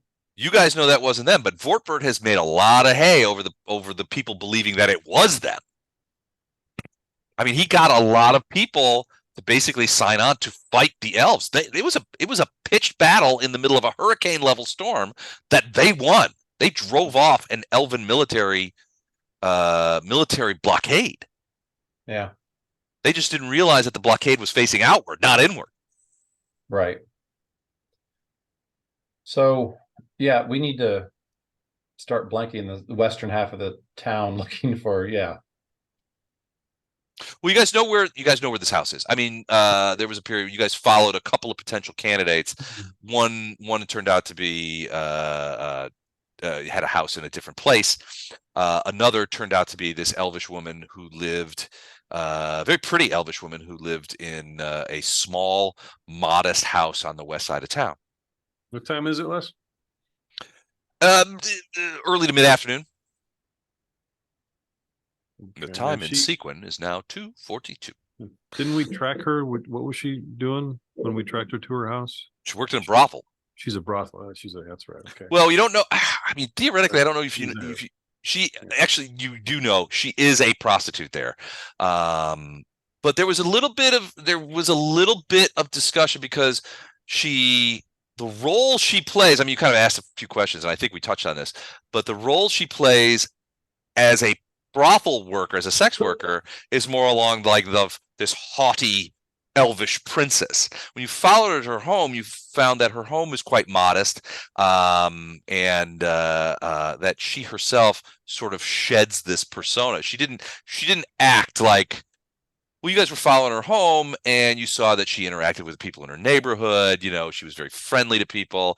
It looked like she had very good relationships with most people in her immediate region. Certainly not this sort of ice princess of the north kind of persona that she inhabits when she's working. Right. So we just need to go talk with her. So she's a specialist. Mm-hmm. Yeah. Yeah, like I said, I think we just need to go talk with her. Okay. Do you want to do that? Yep. Yeah, all sure. right. So say we all. Okay. So all right. So you guys make your way you leave Simeon, and you leave Lady Shiriel in his custody, and he's basically like, I'm going to try and see what I can do to try and get her to confess. what Simeon asked you is, do not let anyone know that I have her, because if she does work for Vortbert, the Lyceum has sort of like taken the point of view of like that it is separate from the politics of the town. We all know that that's not reality, but Simeon is reluctant to go up against and charge Vortbert with any sort of malfeasance for a couple of reasons. He should be, so. He is, yeah. So there's a couple of reasons. One, there's no real evidence. No. I mean, you get the impression Simeon believes you guys, but there's no evidence that points and said he killed these people. Second, Vortbert, for better or for worse, has always been a solid and stable and vocal proponent of the Lyceum. And if you were to ask Vortbert, he would tell you that he considers Simeon to be a good, close friend of his. And Simeon would largely say the same. He's like, look, I don't buy into a lot of the things he says, and I certainly don't hold the same views, on how things should be done. But we've met. We're not enemies.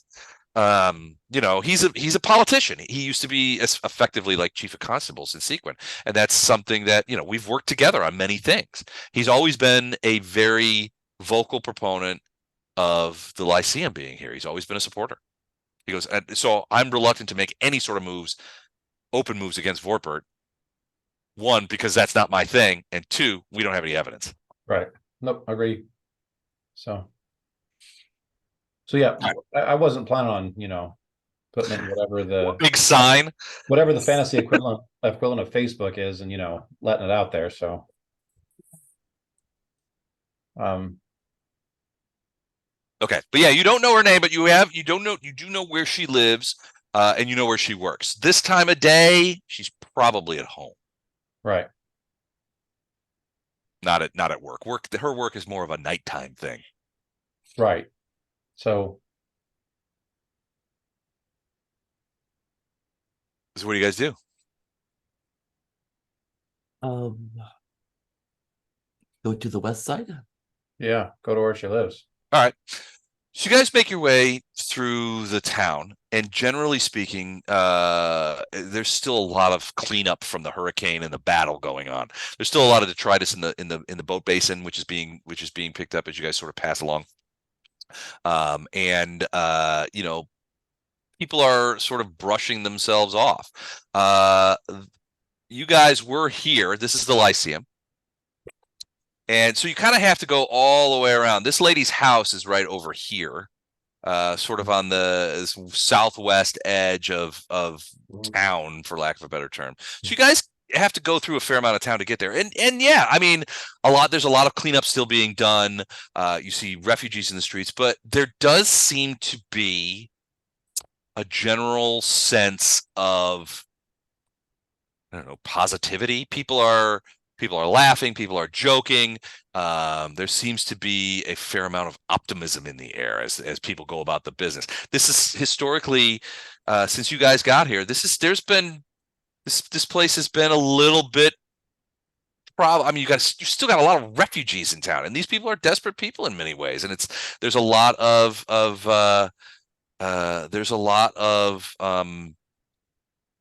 want amongst some of these people, but there does seem to be a sense of newfound optimism.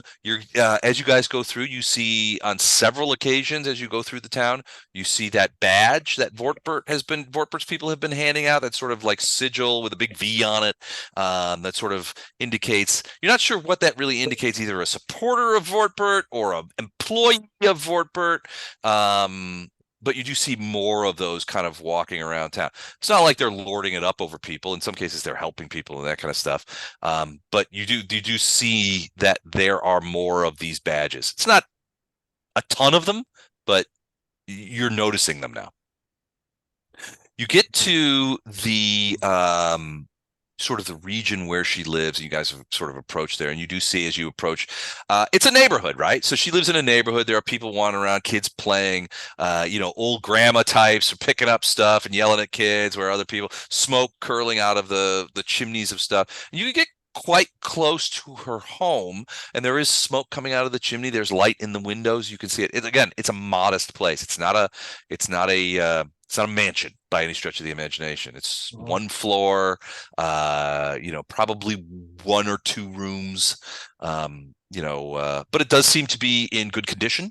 There are no broken windows or anything like that. So it does seem to be of quality construction, but it's small. Okay. Well, like I said, You guys want to just go straight up to the door, or you want to peek in, or I think Lorelei kind of took a spin around it a couple of times to just see what was going on inside and things of that nature. I don't know if you guys want to reprise that. I think we should go up. I'm gonna aid Titus for a diplomacy check, just to introduce ourselves and say, hey, we've got a few things we'd like to talk to you. Can we come inside? That kind of thing. Okay.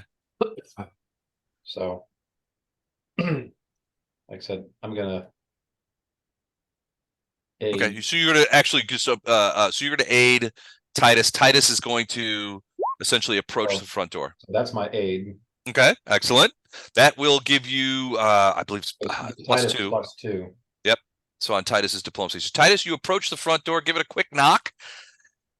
Knock, knock. And you hear a female voice inside say, hello, who is it? Candygram. Candygram. I aided 2 less. That's what 25 was for. Okay. So yeah, you hear a pleasant elvish voice inside, female voice, asking who is it, and you could hear some kind of like stomping around inside, the footsteps, that kind of thing. It's your old friend Titus. That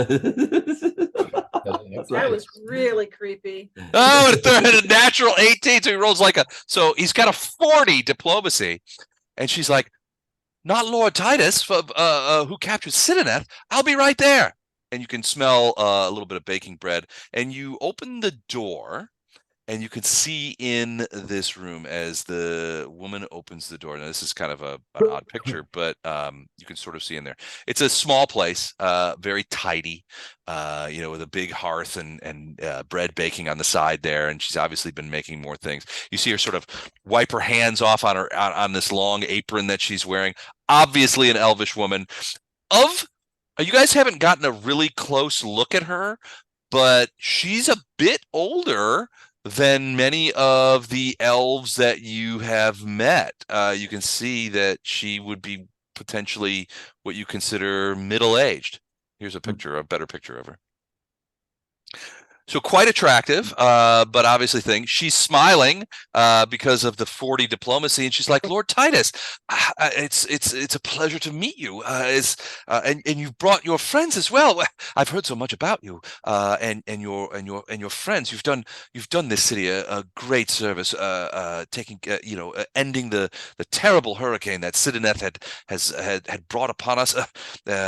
Won't you please come in? I'm curious as to why you might come to see me. I have no business in politics or anything. I'm just wondering what you might want. But please come in. And she invites you guys all into the house. Tells you to sit down, sort of throw some cushions out of the way. There's quite a few of you. I mean, it's like 4 people, 5 people kind of roll in. And it's obvious that this place isn't built for significant. It's not a place for dinner parties. Right. There's not a lot of room in here. But she brushes some places off, and there's like flour, sort of on one of the seats and things like that. And she welcomes you in. She does actually go to a cupboard and pulls out a couple of bottles of wine and some quite nicely crafted glasses. And she pours everybody a glass of wine, in which those of you who are onophiles and I don't mean onophiles, I mean onophiles. I get you. It's a different kind of thing. There are others, but anyway, those of you will recognize it as elvish wine, which is frankly delicious. And she pours those down, and then she sort of she fusses a bit and then sits down, and she's like, well, Lord Titus and the rest of you, I'm pleased to welcome you in my home, but I can't even imagine why you might come to visit me. I'm of no real importance, and you have done so much for this city. What possible thing could I do for you? Oh, don't sell yourself short. Yes, why, please, you're very important. We find you indispensable. Well, she certainly does it. You know, she may simper a bit, but she's like, look, there's no. Her eyes are quite intelligent, and she knows when she's being flattered. But she's just not going to be rude about it, right? She's not going to stop flattering me. But she's like, well, I think you overestimate yourself. But still, I'm very curious as to what can I do for you? You get the impression that she maybe thinks that this may be something related to her job. You also get the impression that if it is, she would probably be a little disappointed. But nevertheless. I have a rather gastric distress going on right now. I'm going to let my friend Arendor fill you. Okay, good. Arendar's kind of bold anyway. So before he even finishes, appendix attack! Arendar, take over! So, it's the line. Yeah, so Poe, get to it now anyway. So Arendar is going to obviously be very polite. That's actually the thing that I just finished leveling my character up. I took a feat that allows me to basically max out my skill ranks in diplomacy and bluff. So okay, goodness, Arendar's all kinds of social. Somebody now. needed to. Wow. Now he's not as good as Titus, but he's got like all 3 of the skills maxed out now. So, but anyway, so he's going to be kind of flattering, but he's going to say, we've come to learn on good authority that you might have a way to get in touch with or communicate with Princess what's her name. And he's not going to say what's her name. He's going to actually use her name. Shaloska. Shaloska. Yeah, Shaloska. So when hold on, let me try something here. Hold on a second. Oh, okay. She seems taken aback by the question. And you can see. All right, everybody, give me kind of or actually, give me those of you who wish to give me a sense motive. Okay, hold on. Lost my character. Oh. Great, nice, Arendar. That wasn't one of the skills that you bumped up for 7th level, was it? Or it was bumped up, but I rolled a 2. So oh man, an 11. It's kind of hard to, the whole party's counting on you, Titus. To figure this out. Well, jeez. I got a 25. Did you see the 25 I got? Yeah, 25 is Poe. Oh, okay. Poe got a 25. All right, Von got a 15. All right. So Titus, would you got a sense motive for me? Yeah. 19. Okay. All right. So so certainly Poe, and to a lesser extent, but equally effectively Titus, you get the impression, well, the first thing that you get the impression of is that this was a completely unexpected question. Oh, yeah. This is not what she expected to be talking to you guys about today. Then immediately after, you get a sense of, and Poe, you sense it more strongly than Titus, but Titus, you suspect this is the case. You get a sense of guardedness, which she is trying Poe, Titus, you don't get this, but Poe, you get the impression that she is trying to hide the fact that she is guarded about this. And she was like, so you guys have asked her a direct question, like Princess Shaloska. She sort of looks down and says, well, I know of her, certainly. I mean, she's Lord Shaladel of the Plains Elves, his daughter, and she was dispatched by Lord Vortbert only 3 nights ago, or 4 nights ago, or 5 nights ago, however many nights it was, in the battle in which the good people of Seaquen rid themselves of the elvish menace. At this stage, if no one stops Arendar, you're not gonna slap her or anything, right? no, but he's gonna go back to what he usually does. It's like he's gonna Threatening people and killing stuff. No, he's gonna lower his voice and say, "Can we speak honestly between each other?" I don't think And so. and he's gonna kind of just look her in the eye and just wait for her to agree, not agree, or pause long enough that he's going to continue on. I am certain that I'm not sure what you mean by that. Yes. So here's the deal. We don't agree with what happened with the war between us and the elves. We're about to embark on a mission to try and save Seaquen. So this is very important to Seaquen in general, but it would help us out if we could get in touch with the princess to let her know that the entire city isn't so much elf haters, it's just one particular leader. She examines you carefully. And she can use sense motive all she wants because Arendar is 100% telling the truth. So telling the truth, yeah. So it doesn't matter if she gets a 1 or a 50.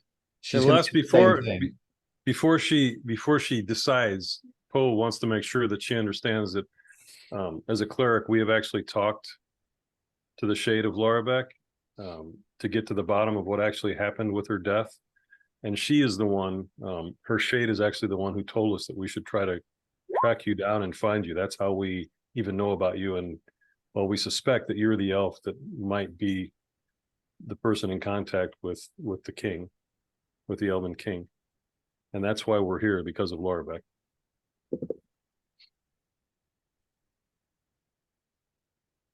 She looks at you for a long moment, as if gauging whether or not, she look. And there's a moment where she's sort of looking at Arendar, and then at Poe, and then at Titus, who's sort of holding his appendix area. Doesn't seem to be screaming in pain or anything. And then she sort of looks around, and then she gives out a large sigh, and she says, "I did not know Laura Beck, but I respected her. She was a good friend to Princess Shaloska, and they saw eye to eye on many things. You're correct." She looks at Arendar. "You're correct. I do know Princess Shaloska. I know that she yet lives, and I know that she holds no love for Seaquen. Not anymore." Right. That's understandable. We need to get word to her. It wouldn't be bad if we could meet her.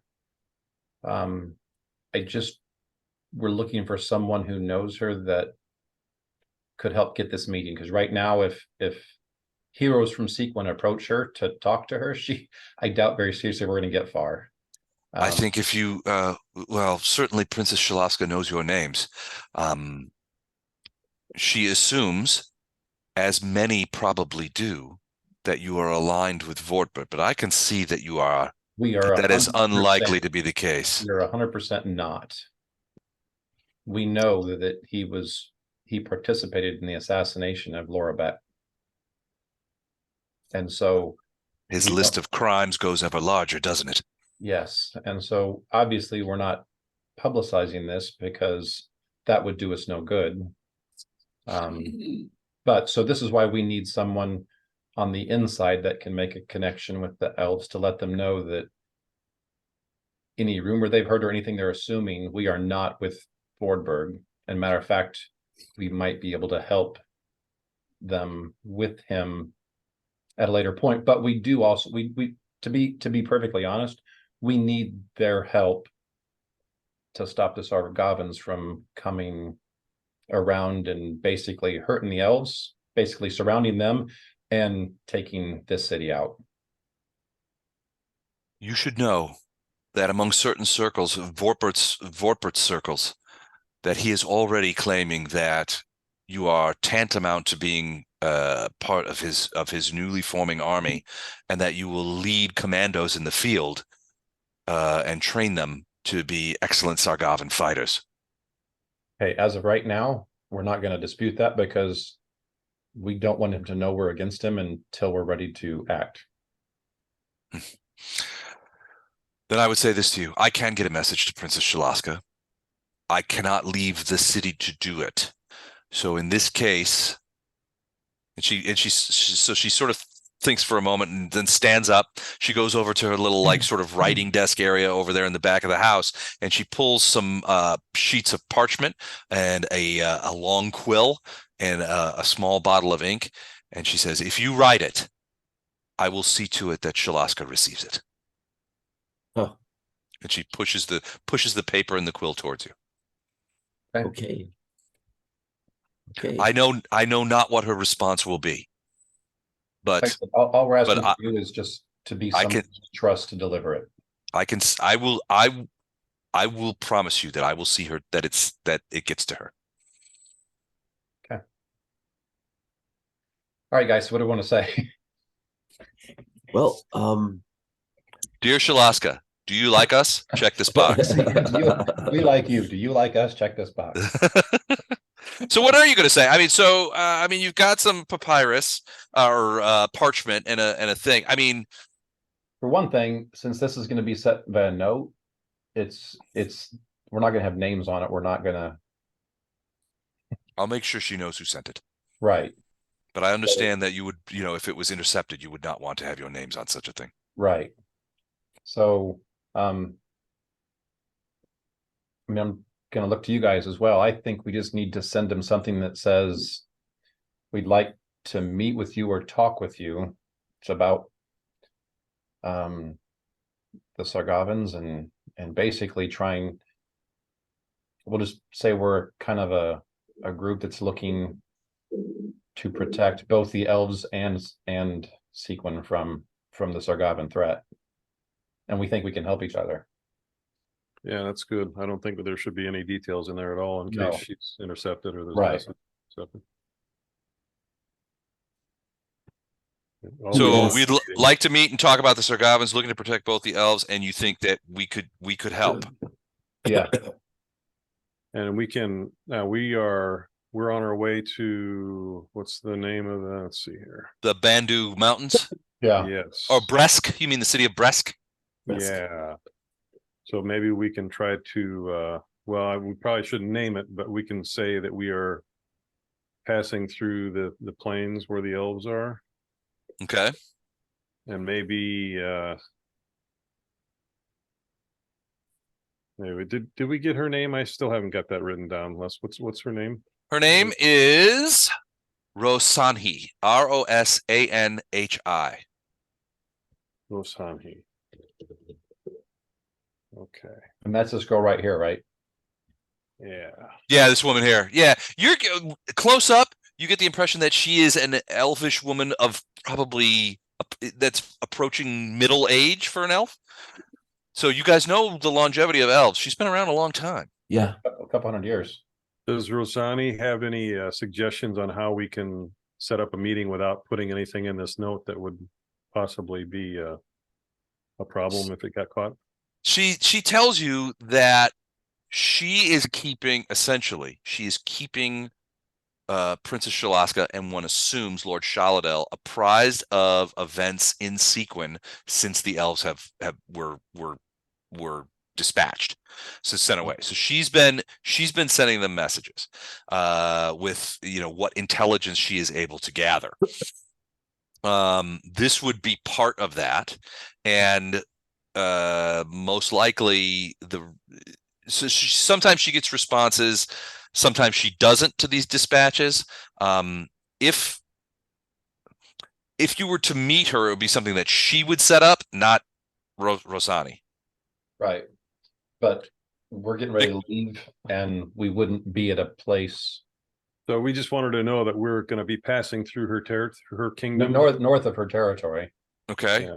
On the way to Duke Gallo, or we're on the caravan, and are you gonna mention on the way to Duke Gallows or on the way to Bresk or anything like that? Something that would, I mean, the plains are a big place. Right. Yeah, I'd like to give them enough detail that if they want to meet, they know kind of where to find us, but not. Yeah, I think we should maybe say Duke on the way to Duke Gallo. That's where we're going, right? Yeah. Because I don't mind giving them the route, because then it could be anyone who ever takes that route if someone finds this message. Right. And we can always say, we have no idea, yeah, we're going that route, but we didn't write that. We don't know who that is. But obviously, if elves show up, then we'll know, hey, we want to talk with these guys. Right. So yeah, there's got to be someone smart in the party that knows how to word that. Or this lady here, since she's obviously been around for a while, fairly wise in this kind of thing, she should know kind of how to word that.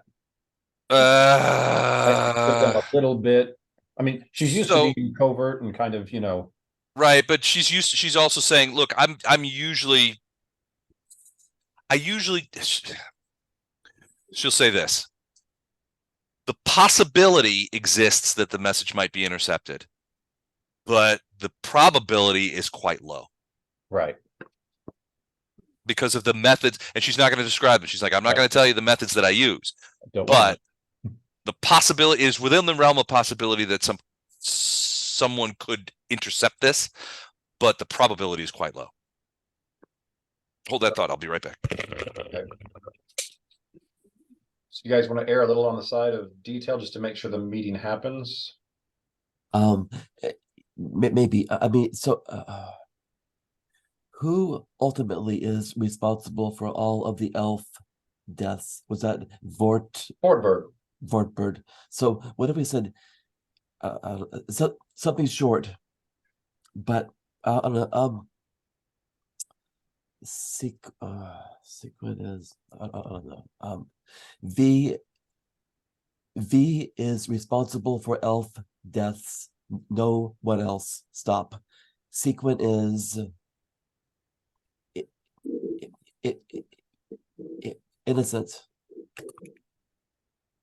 Well, Seaquen isn't really innocent. I mean, granted, Vortberg's the one that pulled the trigger, but he used all the Seaquen people to do it. So the Sequens did kill all the elves, but yeah, it's true. It's true. It, so I think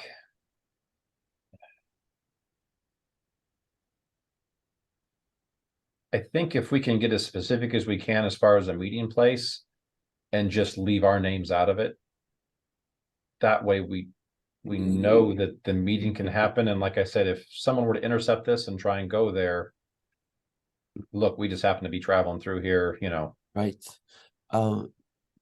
Where should we meet her? Yeah, I don't know. Where is Arendar as a character would not be familiar with the plains. He's probably never been there. Right. And I don't know if we have any characters here, any of our characters who have been in the plains. Maybe Bondi, if anybody. Right. But yeah, both Wraith and Arendar are punk kids who have pretty much grown up in Gate Pass their whole lives. They really probably didn't have a reason to ever leave. Actually, I did a lot of traveling, but I don't know where this is in relation to the market, the Fey market. So, but it's possible I could have went through here. I mean, this woman's been around for a while and she's friendly with the elves. She probably knows the area pretty well, and she might be able to come up with something we could say, hey, just north of such and such settlement or whatever. Well, I mean, I think we're going through the Elven Kingdom, so basically we just need to set it up that we're coming, and we need to set up a meeting, and then when the way he showed it, we're actually skirting the northern edge or past the northern edge of the kingdom. I don't think we're going through it. Oh, he said we were going due east, which would send us barely right over the top of it, and then we were going to cut down and go to it. That way we weren't going through it. Which makes sense. I don't know of anybody who is from Seaquen who would voluntarily go through the Elf Kingdom right now, because we just, killed a bunch of their people and sank a bunch of their boats. Hey, Les. So maybe we could say the corner of the Eastern Territory will be at the corner of the. We're going to use this lady here, since she knows the elves better than us, and probably I'm hoping knows the territory as well or better than us, to basically call out somewhere that's going to be close to where we're traveling through to get to where we're going. That's also close to the Elven area. And so we're still going to leave our names out of it, so it can't be, 100% pinned back to us, but we do want to kind of get specific with a meeting area. That way, if they want to meet with us, it will be obvious that they are there to meet us and not, Okay. Aren't the Elven territories through that whole plain area? Can you flip it back to the map? River? Yeah, hold on a Flip back to sec. the map real quick. Because there's horses on both sides of that river. I mean, we're going to have to go through Elven territory to get to Duke Gallo, I think. I thought we were going around the north edge, but like I said, once we see the map, we can. I mean, it's going to take a lot longer. It will basically be in Bresk if we do that. So yeah, Seaquen where the star is, unless it said we were pretty much going straight east, which takes us north of the. Well, that would get us to territory. Bresk, but I mean, Duke Gallo is way south of that. Yeah, he's on the other side of that. but you see that purple area is where That green square is the location of Duke Gallo's castle, essentially his home base. right. The horses is Elven though, right? Les, aren't the horses? They are, yeah. So the elves of the plains have ranged all through here. This whole area, from the top of this map all the way down to like about here, has historically been the realms of the plains elves, right? So what's the purple area then? the purple area is where a lot of Lord Shaladel's armies are. So Lord Shaladel, in addition to having a significant amount of cavalry, planes, horses and stuff like that, he has a lot of boats. You can see that the plains are shot through with rivers, right? Right. Seaquen is on a river. And so Lord Shaladel also has a great many boats. This purple area essentially is the area in which Shaladel has deployed, at least as far as you guys know, has deployed a great many of his forces in order to stop the Sargavan Three Corps at this point. The Sargavans wanted to use those rivers to sort of ease travel and move supply lines and things like that. And Shaladel, in addition to fighting them with cavalry, is also blocking them from using the rivers with his own riverboats. Okay, so we are going through Elven territory. So absolutely, it's just a lot of that Elven territory is not. That's not where fighting's happening. Yeah, we're skirting the northern edge of where the fighting is and where all the forces are. Yeah. So there's probably some kind of trading town or something right at the foothills of those mountains, right at the corner of the purple. Right about here? Or right here? Down a little farther on the water. Yeah, down in there. There are a bunch. Yeah, there are a bunch of little trading towns, and there are a lot of little so this whole area is sort of shot through, and it's mostly on the river, so is where you will see it. But a lot of places there'll be these little, how inns back in the medieval time were sort of spaced out a day's ride by horse. There's a lot of that kind of activity along this river where you have a day's travel by boat, and there's places that are supplies and places where you can pick up meals and take on supplies and deliver things, and those little like sort of trading villages exist all along this river. So yeah, I think if you're thinking if there's a place there almost certainly is, because there will be, well, one, you've got the Alydi Gap here, so when it's not being blocked to Sargavans, there are a variety of trade moving through there. That's one of the reasons why Duke Gallo is as wealthy as he is, because he controls that gap and he can extract taxes. So pre-war, the Alydi Gap would have catered to largely Mwangi merchants and traders who were looking to deal with Seaquen, or even going past Seaquen and out to, and sort of bypassing the Sargavans and doing other deals.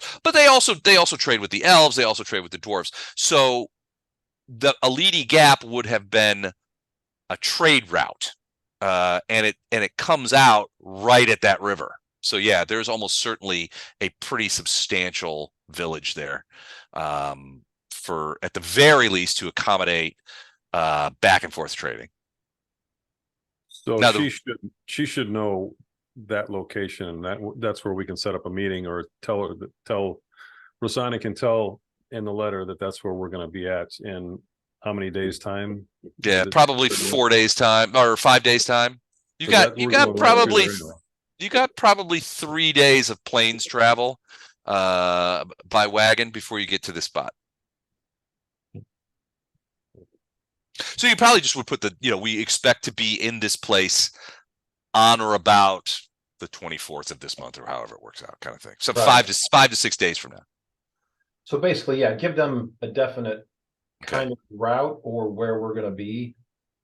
That way, if they want to meet us, they can be there, or at least send someone there to say, hey, yeah, we'd like to talk. So in 3 days' time, we're traveling from Seaquen to whatever the place is. Yeah, I'll have a name for you next time. Okay. But basically giving them every opportunity and making it pretty easy for them if they want to talk to us to find out where we are and meet with us. All the while leaving our proper names out of it. That way, best thing someone could do if they did come across this is kind of vaguely say, well, it might have been them that wrote this note. But right. She seems pretty confident that the likelihood of interception is low. Okay. Not impossible, but low. Right. Okay. So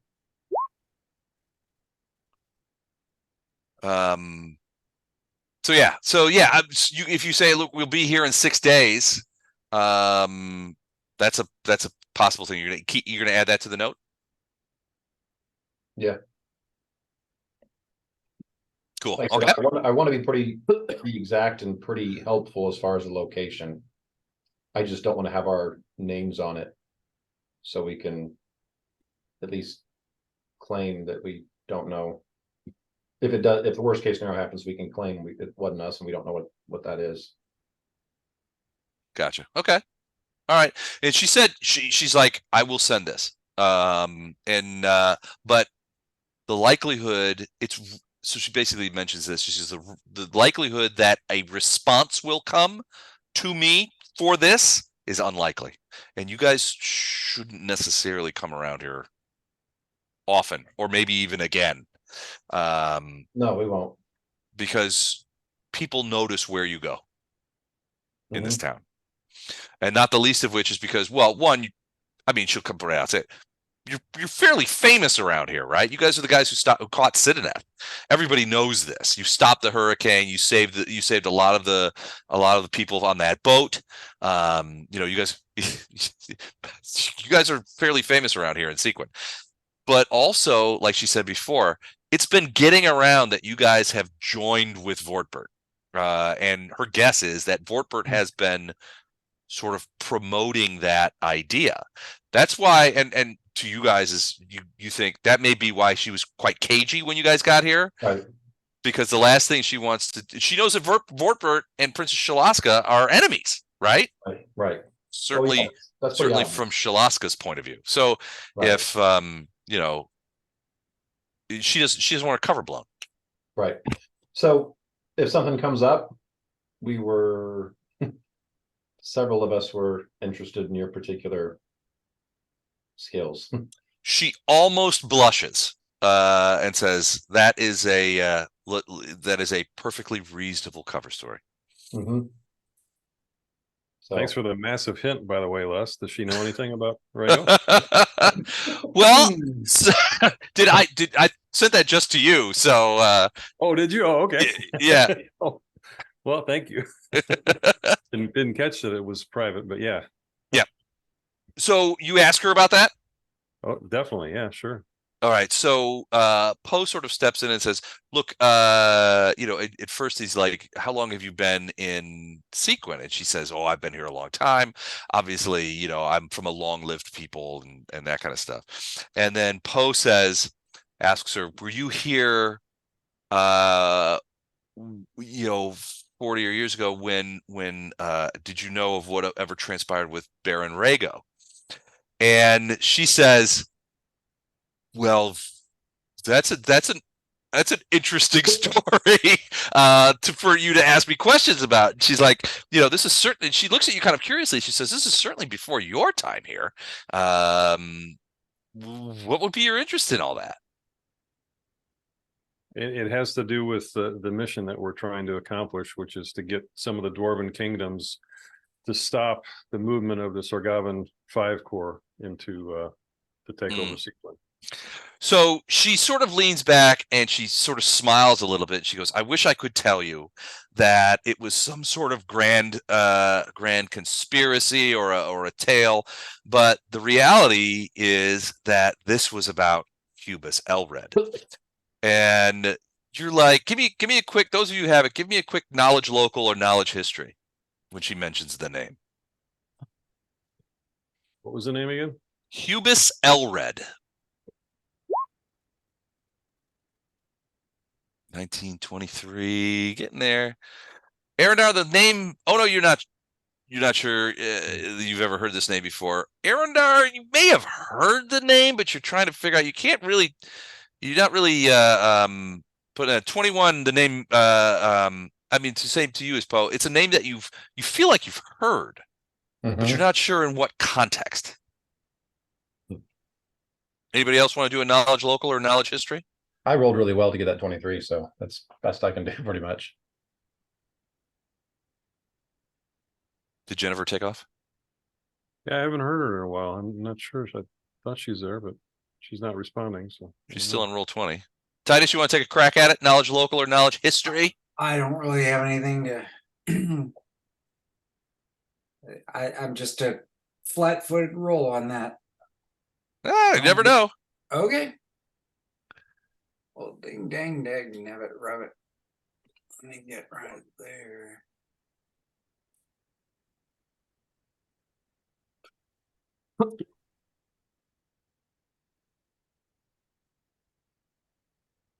Okay.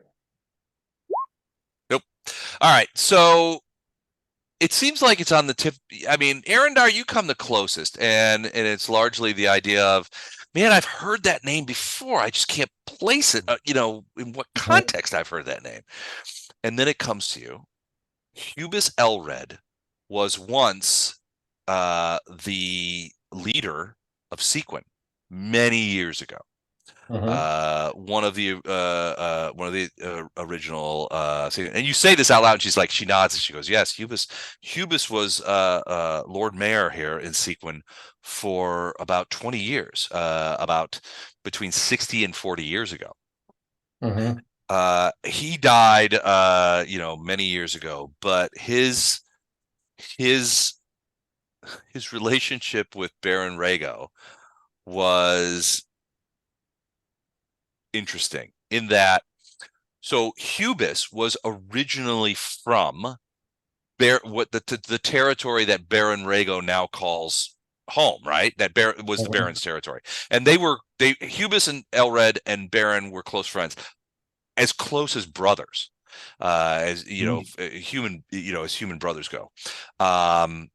Hubis left Rhaego and came to Seaquen, ostensibly to sort of find his fortune, right? Hubis knew better than anybody the poverty associated with the land that Rhaego controlled, and while Rhaego was developing a reputation for being sort of the wise counsel to King Steppengard, Hubis decided that it was time for him to go. He came to Seaquen, and he began sort of moving up the ranks. Both Rhaego and Hubis were always very politically, active, and that kind of stuff. There was a woman in Baron Rhaego's territory called Chesiana, and Chesiana was a beautiful human woman who had grown up in the same times and in the same places as both Hubis and Rhaego. And Rhaego desperately loved Chesiana.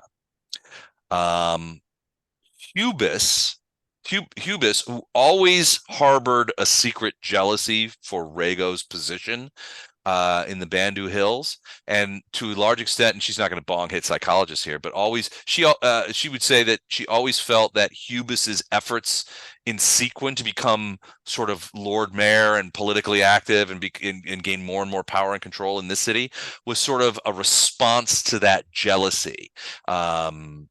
And when Hubis learned of that Rhaego was going to essentially ask this Chessiana to marry him and become the Baroness, Hubis, for reasons that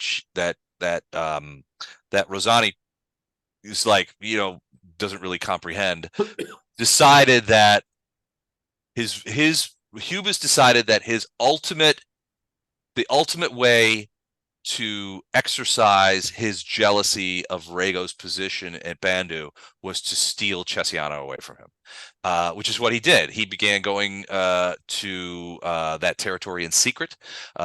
He began to woo her and eventually he won Chessiana away. The problem was Rhaego is something of an what she would describe as something of an introvert. A classic introvert. His love for Chessiana was in large part undeclared. So Chessiana, for her part, never. She claimed later that she never realized that Rhaego loved her. And when Hubis approached her, Hubis Elred approached her and began very, very forthrightly sort of courting her. She was intrigued. He was a powerful man in Seaquen, and eventually she followed him to Seaquen where they were married. Rhaego never forgave Hubis for this. And it came to light eventually that Rhaego harbored this sort of secret desire for Chessiana that went unrequited and unspoken. But he never forgave Hubis because they at one time had considered themselves to be great friends. And Rhaego always had this sort of superior relationship. Hubis was a few years younger. Hubis did not come from an aristocratic family. And while they were friends, there was always Rhaego's friendship was always very paternalistic, which Hubis grated under. And because of that, he enacted this revenge and stole Chessiana. If you were to ask Rhaego, Hubis stole his bride from him. If you ask Hubis would say, I earned her fair. I earned her fair and square. And Chessiana would look at Rhaego and say, "What are you talking about? You never made it at all clear that this was something you wanted." And so she is Chessiana, for her part, always claimed that she never knew the desire that Rhaego harbored for her. But between Hubis and Rhaego, things broke and were never the same. And to this day, Rhaego, because Seaquen held Hubis in such high regard, he's still considered one of the better Lord Mayors that Seaquen has had in the past couple hundred years. He was considered very effective. He was considered very egalitarian. Seaquen prospered significantly under Hubis's direction. Rhaego's hatred for Hubis is now transferred to Seaquen. Okay, so if we go in there, and especially if somehow we can work in conversation that we don't care for Hubis, then that might put us in better graces with him. She's like, I've never met Rhaego. I never really met Hubis. I was here when Hubis was Lord Mayor, but I don't hobnob with the mayoral staff. Right. But if he defeats him and it transferred to Seaquen, if he thinks that's what she thinks. Yeah, if he thinks that we don't like this Hubris or don't think highly of him, then that might help us. Well, Hubis has been dead for 35 years, 40, closing in on 40 years. So, and Chessiana died not long after Hubis.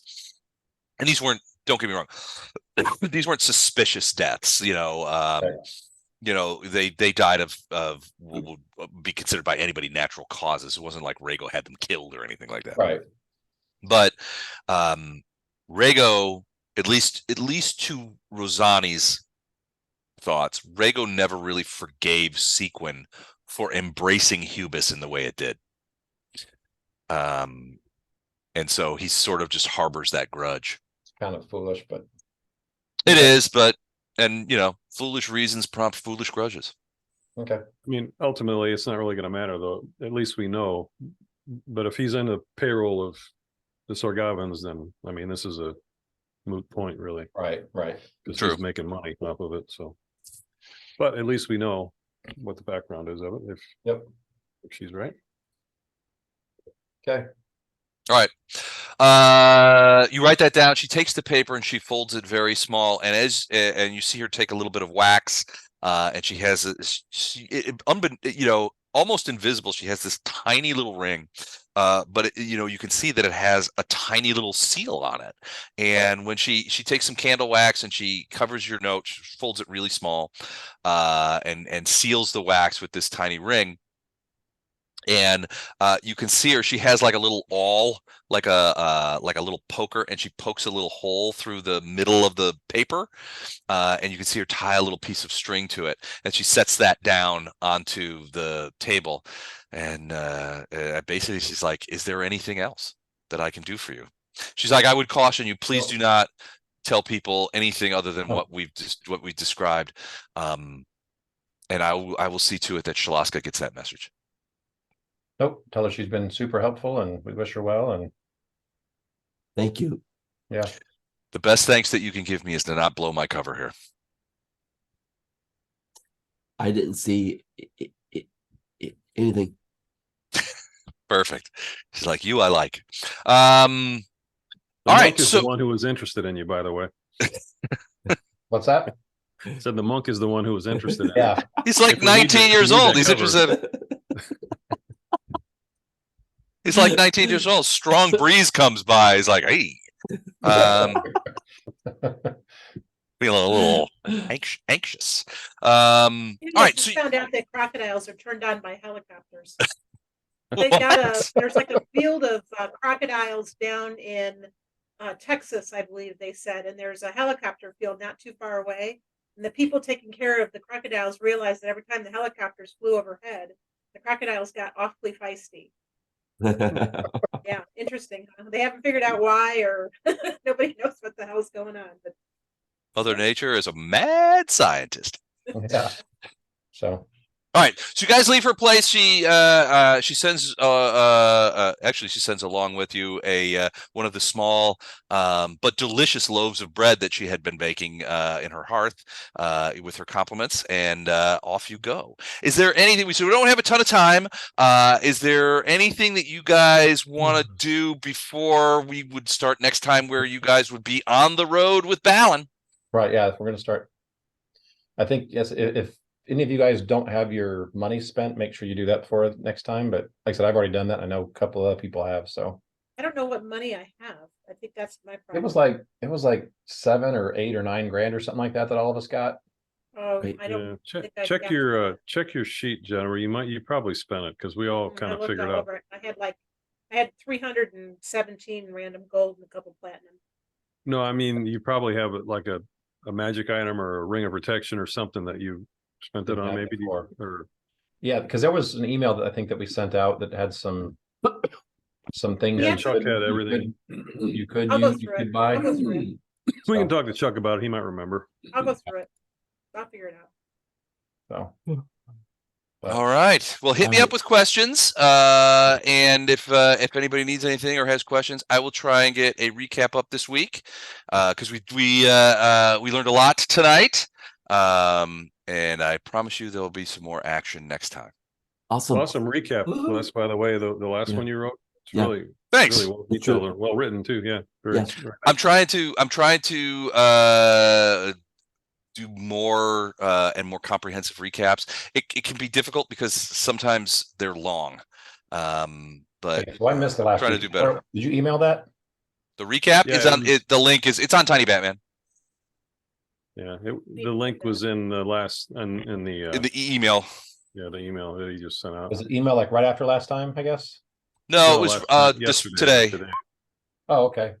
I haven't read that yet, so yeah, I'll go back The and only look thing at I that. kept seeing notes about somebody's birthday party, the Marines, or I don't know what that was. But Oh yeah, so it was Veterans Day, and it coincided. So obviously this weekend was Veterans Day, and it coincided with the 284th or 48th anniversary of the formation of the United States Marines.